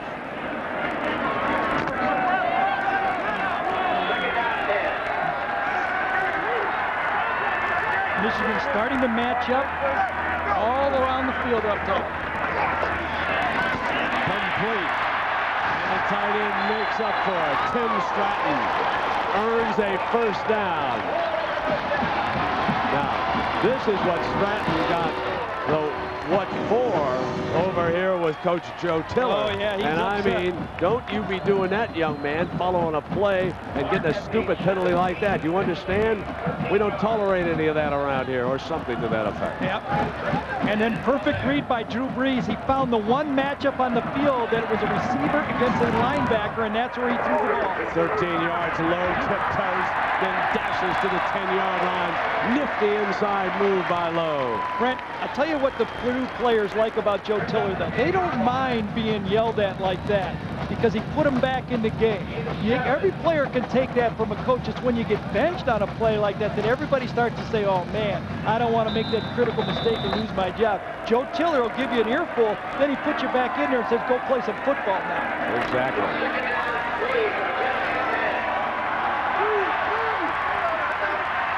56-14, Oklahoma over Texas. That's the update. Wow. Second down, there was movement. Here comes the yellow. And Lowe out of bounds at the 6-yard line. Good run by Lowe to force Michigan to take the penalty. Had he been stopped in the backfield, Michigan would have probably declined and made it 3rd and 4. Now they're going to force the Michigan Wolverines into taking a penalty.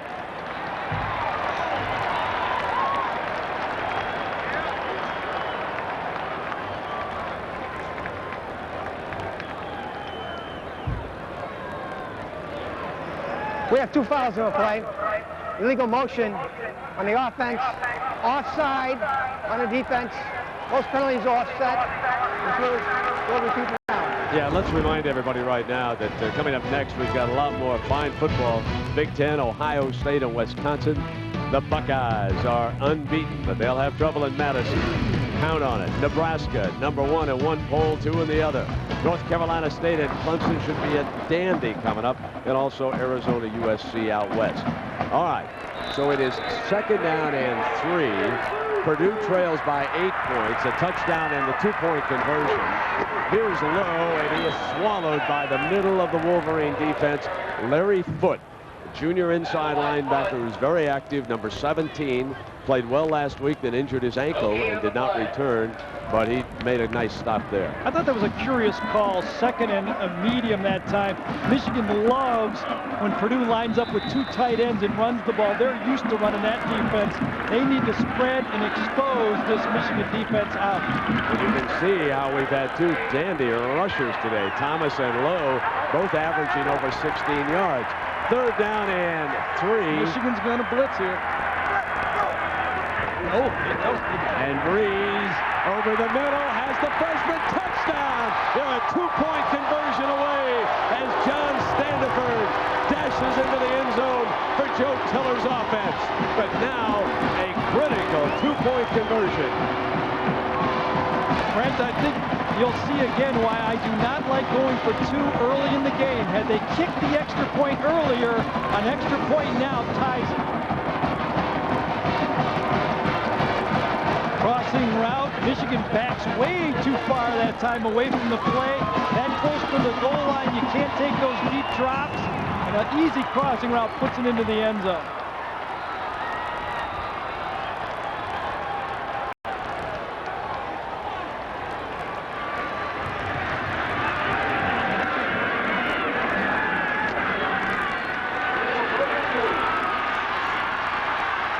Drew Brees back in the gun, needs this for the tie. Middle, no, it's dropped. Tight end fell down, slipped in the paint. So Tim Stratton goes down. The pass is incomplete, and Michigan leads it by 2, 31-29. EC, Travis Dorsch, line drive, kickoff, in and out of Fargas's hands at the 10. Now slips over, and he's down short of the 15-yard line. Take a look at the 2-point conversion right here. This is where the ball's going to Timmy Stratton. He's going to run a choice route. He's going to come inside and then go outside and watch his foot give way in the paint. His left foot, up right there, falls down, perfect throw, incompletion. Well, now I would think that Michigan has to play like the score is tied instead of being ahead 2 points, Gary. Would you agree with that? I don't think they need to tuck it in their briefcase and run the 70 Bo Schembechler offense. Sorry, Bo, but I do think you got to keep the ball in your hands of your best player, and Michigan's best player is number 7. And the second best player may be David Terrell right there, who is back on the field. I like that they have Bellamy on the field too, though, in the slot right there. He's too good of a player to be on the sidelines now. And they motion him to the slot the other side. They throw the screen to Marquise Walker. Set motion one way, and he's down at the 20-yard line, so a gain of about 5 yards. Now, Jackaroot, what did Lloyd Carr tell you about what he was going to do? Well, he didn't tell me. What he did is he grabbed Drew Brees, and he went with Brees to the offense, and he challenged each one individually, face to face. He told them, gentlemen, it is time. Excuse me, it was Drew Henson, not Drew Brees, but played with intensity. He says, you've got to play like it's tied, as you said, Gary. He said, you've got to play the best series that you've played all day. All right, Jack.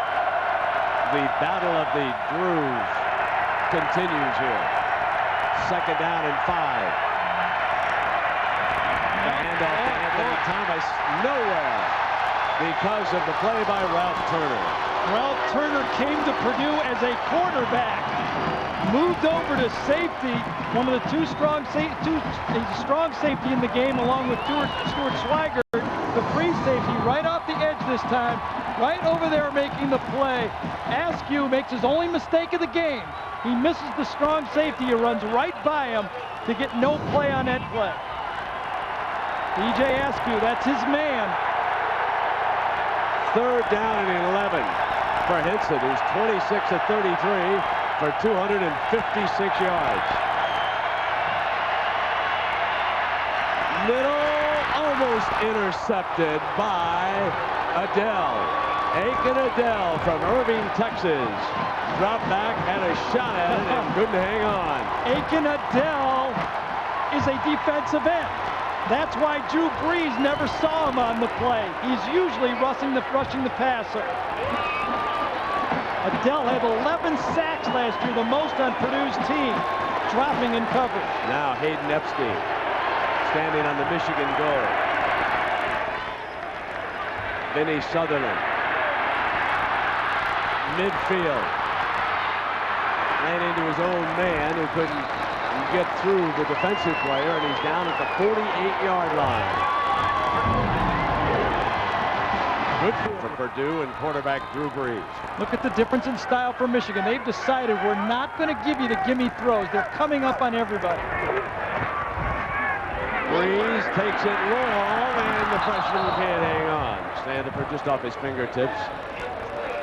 Hatlin, the defender, as you take a look at Purdue with all 3 of its timeouts, just like Michigan. Dorsch, the field goal specialist, has kicked a 47-yarder. 3rd down conversions, Brees and Purdue, 12 of 14. They have now thrown 35 times and completed 26 for 242 yards. And there is Travis Dorsch staying warm here on the near side Purdue sideline. From the 48. 2nd down. Michigan with 4 down defensive linemen, and Brees takes off. 1st down across the 35-yard line. A 14-yard run for the Purdue quarterback. No time to think about safety now. 2-point game against Michigan. You've never beat these guys. This was a called play, a quarterback draw all the way. And Drew Brees says, I can't worry about being healthy. I'm going for it. And he got popped pretty good. I watched him coming up and flexing his arm as he got up, but he had to have the 1st down. Almost 900 total yards here today. 469 to 431. And it has been a great offensive show. Sutherland's number 14 at the bottom of your screen. Brees looking.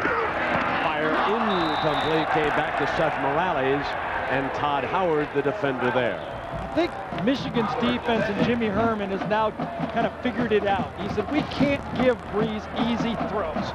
Maybe we don't feel comfortable playing bump and run. Maybe we don't have the athletes like Penn State or Ohio State does to jam them all over the field in the secondary. But we have to do it. It's the only way to stop the offense is to come up and come after the receiver. If you lay back, Brees is just too accurate. He'll pick you apart. Michigan up in the faces of the Purdue receiver. 4:18 now. Brees fires in. That time he got the man in the middle across the 30-yard line. So it will leave Purdue with 3rd and short. That was Stratton, the tight end. And Stratton here today with 9 catches for 68 yards. Sutherland has 9 catches for 112 yards. Joe Tiller has to start thinking ahead now. They don't get the first down. Do you use the field goal attempt now? Remember, a miss by Dorsch last week against Penn State. That's what Joe Tiller right now is thinking about. If we don't make it, you got to think ahead. What's your strategy? A little breeze would be blowing against Dorsch if they do try it here. 3rd down and 5 for the Boilermakers. Here comes the blitz. He's got his man, and he's got the first down. Inside the 20-yard line, John Standiford has become the go-to guy. 11 yards. Very subtle part of the offense in this Joe Tiller offense is to use the umpire as a little bit of a pick. Here comes the receiver in. Now watch the umpire cut right underneath them, and that forces the defender to go behind. It's a little bit of a angle that this offense can use in those short yardage situations. Now Montrell Lowe, who's been a dandy running back today for 117 yards, back in the game with the ball in the red zone for Purdue. Here comes Lowe. There's his specialty. And he runs it to the 10-yard line. It'll be 2nd and short. And if we have time permitting, the thrifty Carlino postgame report with our pair of Terrys, Terry Gannon and Terry Bowden, back in New York. They'll have all the big stories. Northwestern doing it again. Oklahoma says, we can't wait to get to Manhattan. Kansas, that is. And we will be there, Gary and I, for Oklahoma, Kansas State. Right now, we've got a great one here in West Lafayette. 2nd down and 2. Here's Lowe, and he's stuffed by Foot. What a great stop that was by the Michigan linebacker here on 2nd down. Michigan should start using their timeouts now. They need to look at, there's probably going to be a field goal, and they have taken a timeout. Very good call by Lloyd Carr. So the Wolverines take one as Foot steps into the hole with the whole body. Timeout. With Jack Arute and Gary Danielson, I'm Brent Musburger. Welcome to the showdown. 3rd down and 2. Drew Brees and Purdue down a pair right now to Michigan. Time running down in the 4th quarter and before the snap. Legal procedure by Purdue. But for those folks who just joined us, let me take you back to our quarterback story. And what a duel we have had between these two. Drew Brees now on the field. Dead ball. Ball start. Offense. Brees is 28 of 38 for 258 yards, 2 touchdowns, and 1 controversial interception. And Henson, 26 of 34 for 256, 3 touchdowns, all in the first half. So just a wonderful shootout between these two quarterbacks here today. It has been wonderful, but Michigan has not scored a touchdown in the second half. 28 points in the first half, only a field goal in the second half.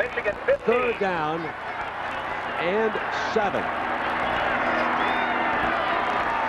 After the penalty against the Boilermakers. And now Brees changes it up. Sees man-to-man. Stratton, and he sees one man, and now they have to take a timeout. That game clock was winding down on him, and he'll come on over. Your point is just keep kicking the extra points. I think it is. You know, nothing wrong with 7 points in a game. It's a long game. These 4th quarters have a way of shaking out And points are points early in the game. I like to just take them. You look at a huge graphic right there for Drew Brees. He says he doesn't care, but you know he does. It eats at him. He's never beat some of the elite teams in this conference. He wants to put it away. And on the other side of the field, number 7 waits his turn. 2:17 to go. Michigan with a pair of timeouts right now. 2 games, 2 comeback wins for Drew Henson. He might have to do it again. 3rd down and 7. The wild card in this formation is the running of Brees. It forces Michigan to play it honest.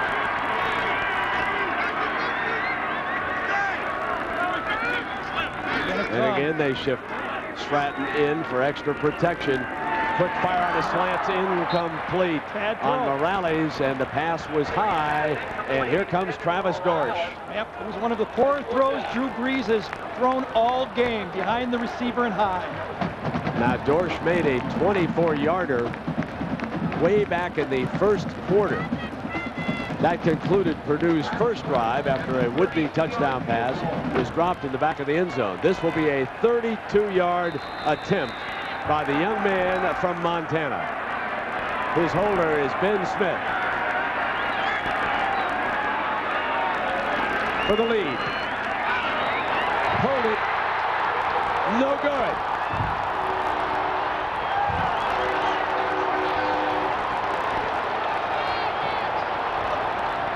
So Travis Dorsch misses the 32-yarder, and Michigan holds a 31-29 lead. 2:11 left on the clock. This is a rental car. It's just a car, not even your car. So what's the big difference when you're choosing? Price. You search, get the rates, and what you're really looking for is a great car at a low rate. That's thrifty. Just the things you'd expect from a worldwide car rental company. Nothing was perfect here, and the kick was bad. Snap was a little low. Holder did a good job on it, but then Dorsch kind of felt that pressure and pulled it wide, and no one has gone up to him yet, and he may get it back again. Purdue has 2 timeouts left. So Michigan, 1st and 10, coming out from the 20-yard line. Thomas is stuffed. And the linesman says timeout, and again it is a kicking problem that has come back to haunt Purdue. 6 punting problems alone over the last 3 weeks.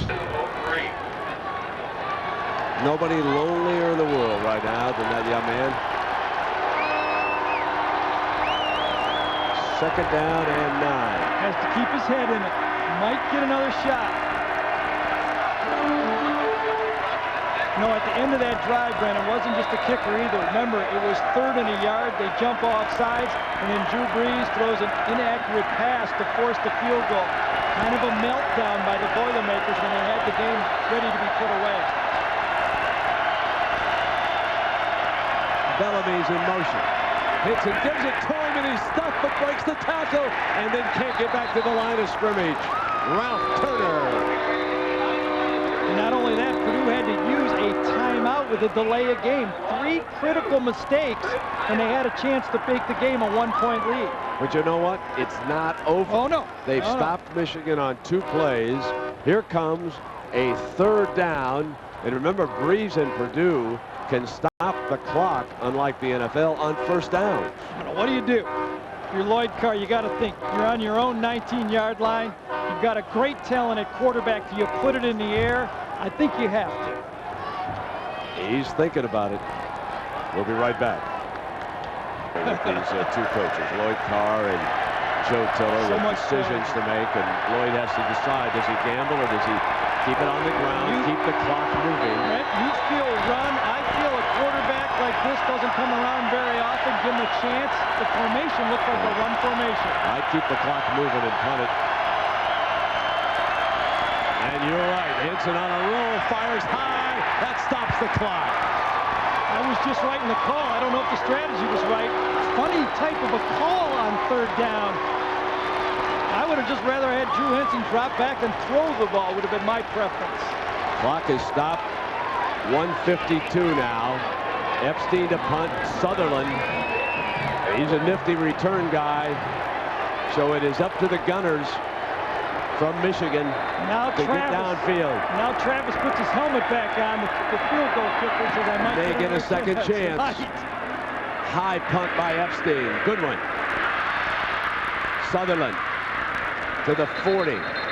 Drew Brees and Purdue are 60 yards away. 1:41. They're out of timeouts. Only first downs will stop the clock. Larry Foote comes down for the punt team that time and makes the play. What a fine player he is. So eerie talking to Drew Brees yesterday and Joe Tiller about tight football games. Joe was very honest when he said, I just don't think our guys are comfortable in tight games. He said, let it go. We should be comfortable in these games. A chance to beat Michigan in the fourth quarter with 2 minutes to go. We should revel in that opportunity, and he has it.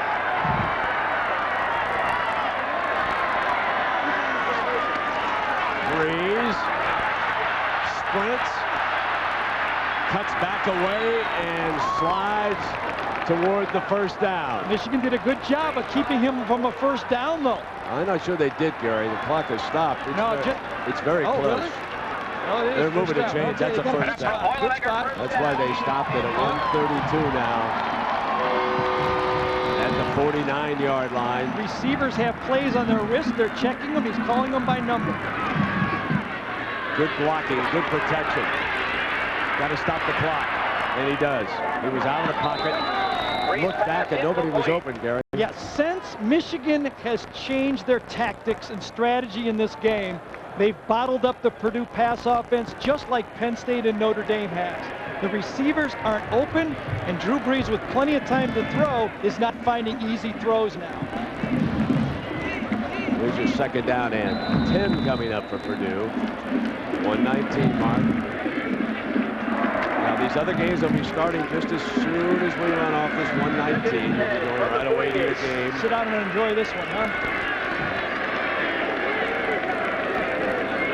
Now Brees, middle, complete, but not a first down. Clock's going to continue to run, and Purdue's got to hurry. Purdue's got to hurry because A.T. Simpson did not get a first down on the reception. They need about a yard, and the clock is down to about 1 minute. Now Brees waits. There's the first down, and the clock is stopped with 53 seconds to go as he comes to Standiford on the sideline. How about that one? Come to the true freshman in a critical throw of the game. Puts it right there for the first down, and 53 seconds, plenty of time. But if you're Drew Brees or Joe Tiller, I think you got to start thinking touchdown here now. You can't just say Dorsch is going to kick the field goal. That's not a gimme. The guy's got something wrong with it right now. His technique isn't right. Pump and run right across the field. Here's Brees. Sideline. Sutherland stopped the clock at the 31-yard line. 50 seconds to go. And Travis Dorsch over there. Conversation with a coach. 1 of 2 today. Just missed the 32-yarder. Made a 24 earlier. That was way back in the first quarter. Remember, it's got to be tough on his head. He missed last week against Penn State. Second down 5 at the 31. Second down and 5. The ball at the Wolverine 31-yard line. Here's Brees. Stands tall. Got the first down. He'll stop the clock. Sutherland at the 21-yard line. 45 seconds.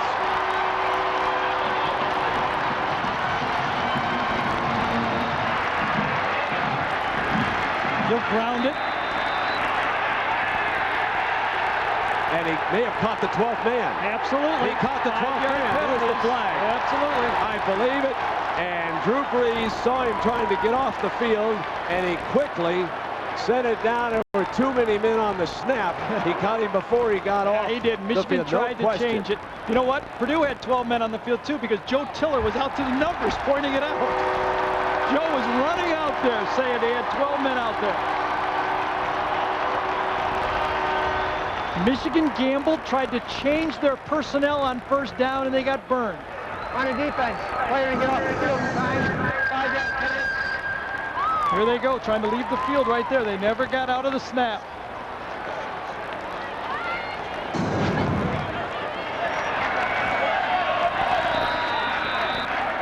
With Jack Arute, Gary Danielson, I'm Brad Musburger. Final 44 seconds of Purdue, Michigan. Purdue trailing it by 2 points, driving on Michigan. This is a 1st and 5 after the penalty at the 17-yard line. Here's Lowe on the run. Nothing doing. They don't get the first down. Clock runs. They're going to have Anthony Jordan. They got to stop this clock. They're going to ground it and kick the field goal. They tried to run the ball to the right that time, and Lowe cut back. Officials will clean it up, and then they'll start the clock. And Michigan takes a timeout. Very, very smart. So 23 seconds, and you can just imagine the thoughts in this young man's head. But at least he said, I'm getting a second chance. Right. That's all you can ask for in this situation is a second chance, and he's about to get it. Well, Ben Smith is his holder. And he'll have a few nerves right now, too, won't he?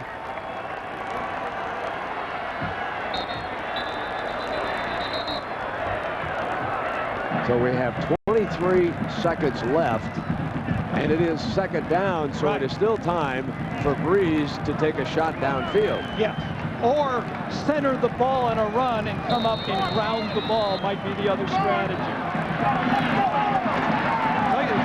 I would do, I might just kick so if you bobble the snap, you'd have 2 of them like Georgia Tech did.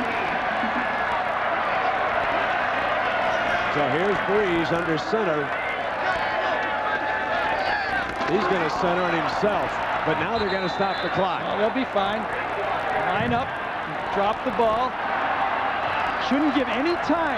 Drew Brees should run it down to 3 seconds. You don't want Drew Henson with time. They won't have much time. That's right. And here they come. A second chance.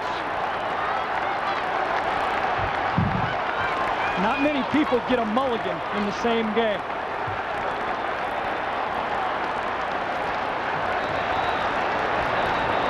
Just about the same distance, maybe a yard longer, folks. This looks like it's going to be about 33 as Michigan wants to apply a little ice and talk about it. And, of course, we'll be going to these games. Ohio State, Wisconsin, Nebraska, Iowa State, North Carolina State, Clemson, which should be a great one, Arizona, USC, the loneliness of Travis Dorff. Yeah. Think about Drew Brees.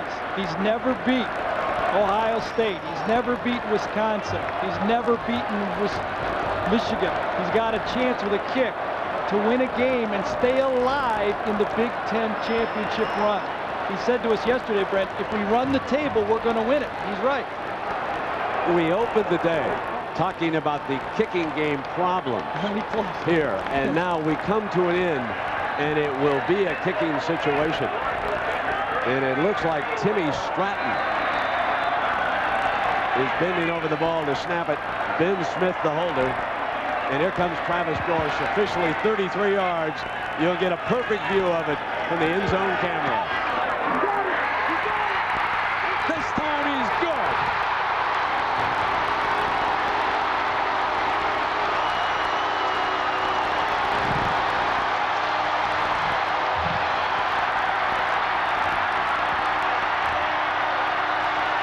So Travis Dorsch puts Purdue ahead, 32-31 with 4 seconds left on the clock.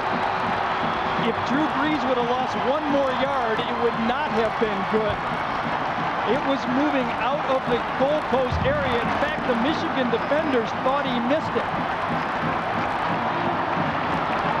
It was very close. He hooks it, but not as bad. And he sneaks it inside there, I think. I can't tell. I can't get depth on it, but you got to trust the official was right there. Very, very close.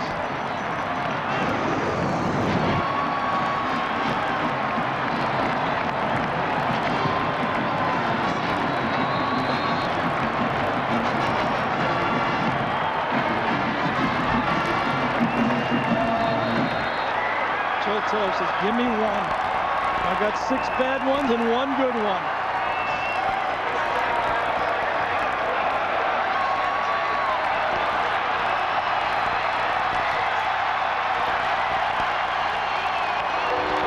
Drew thought he missed it. There's a lot of players that thought that ball was kicked wide.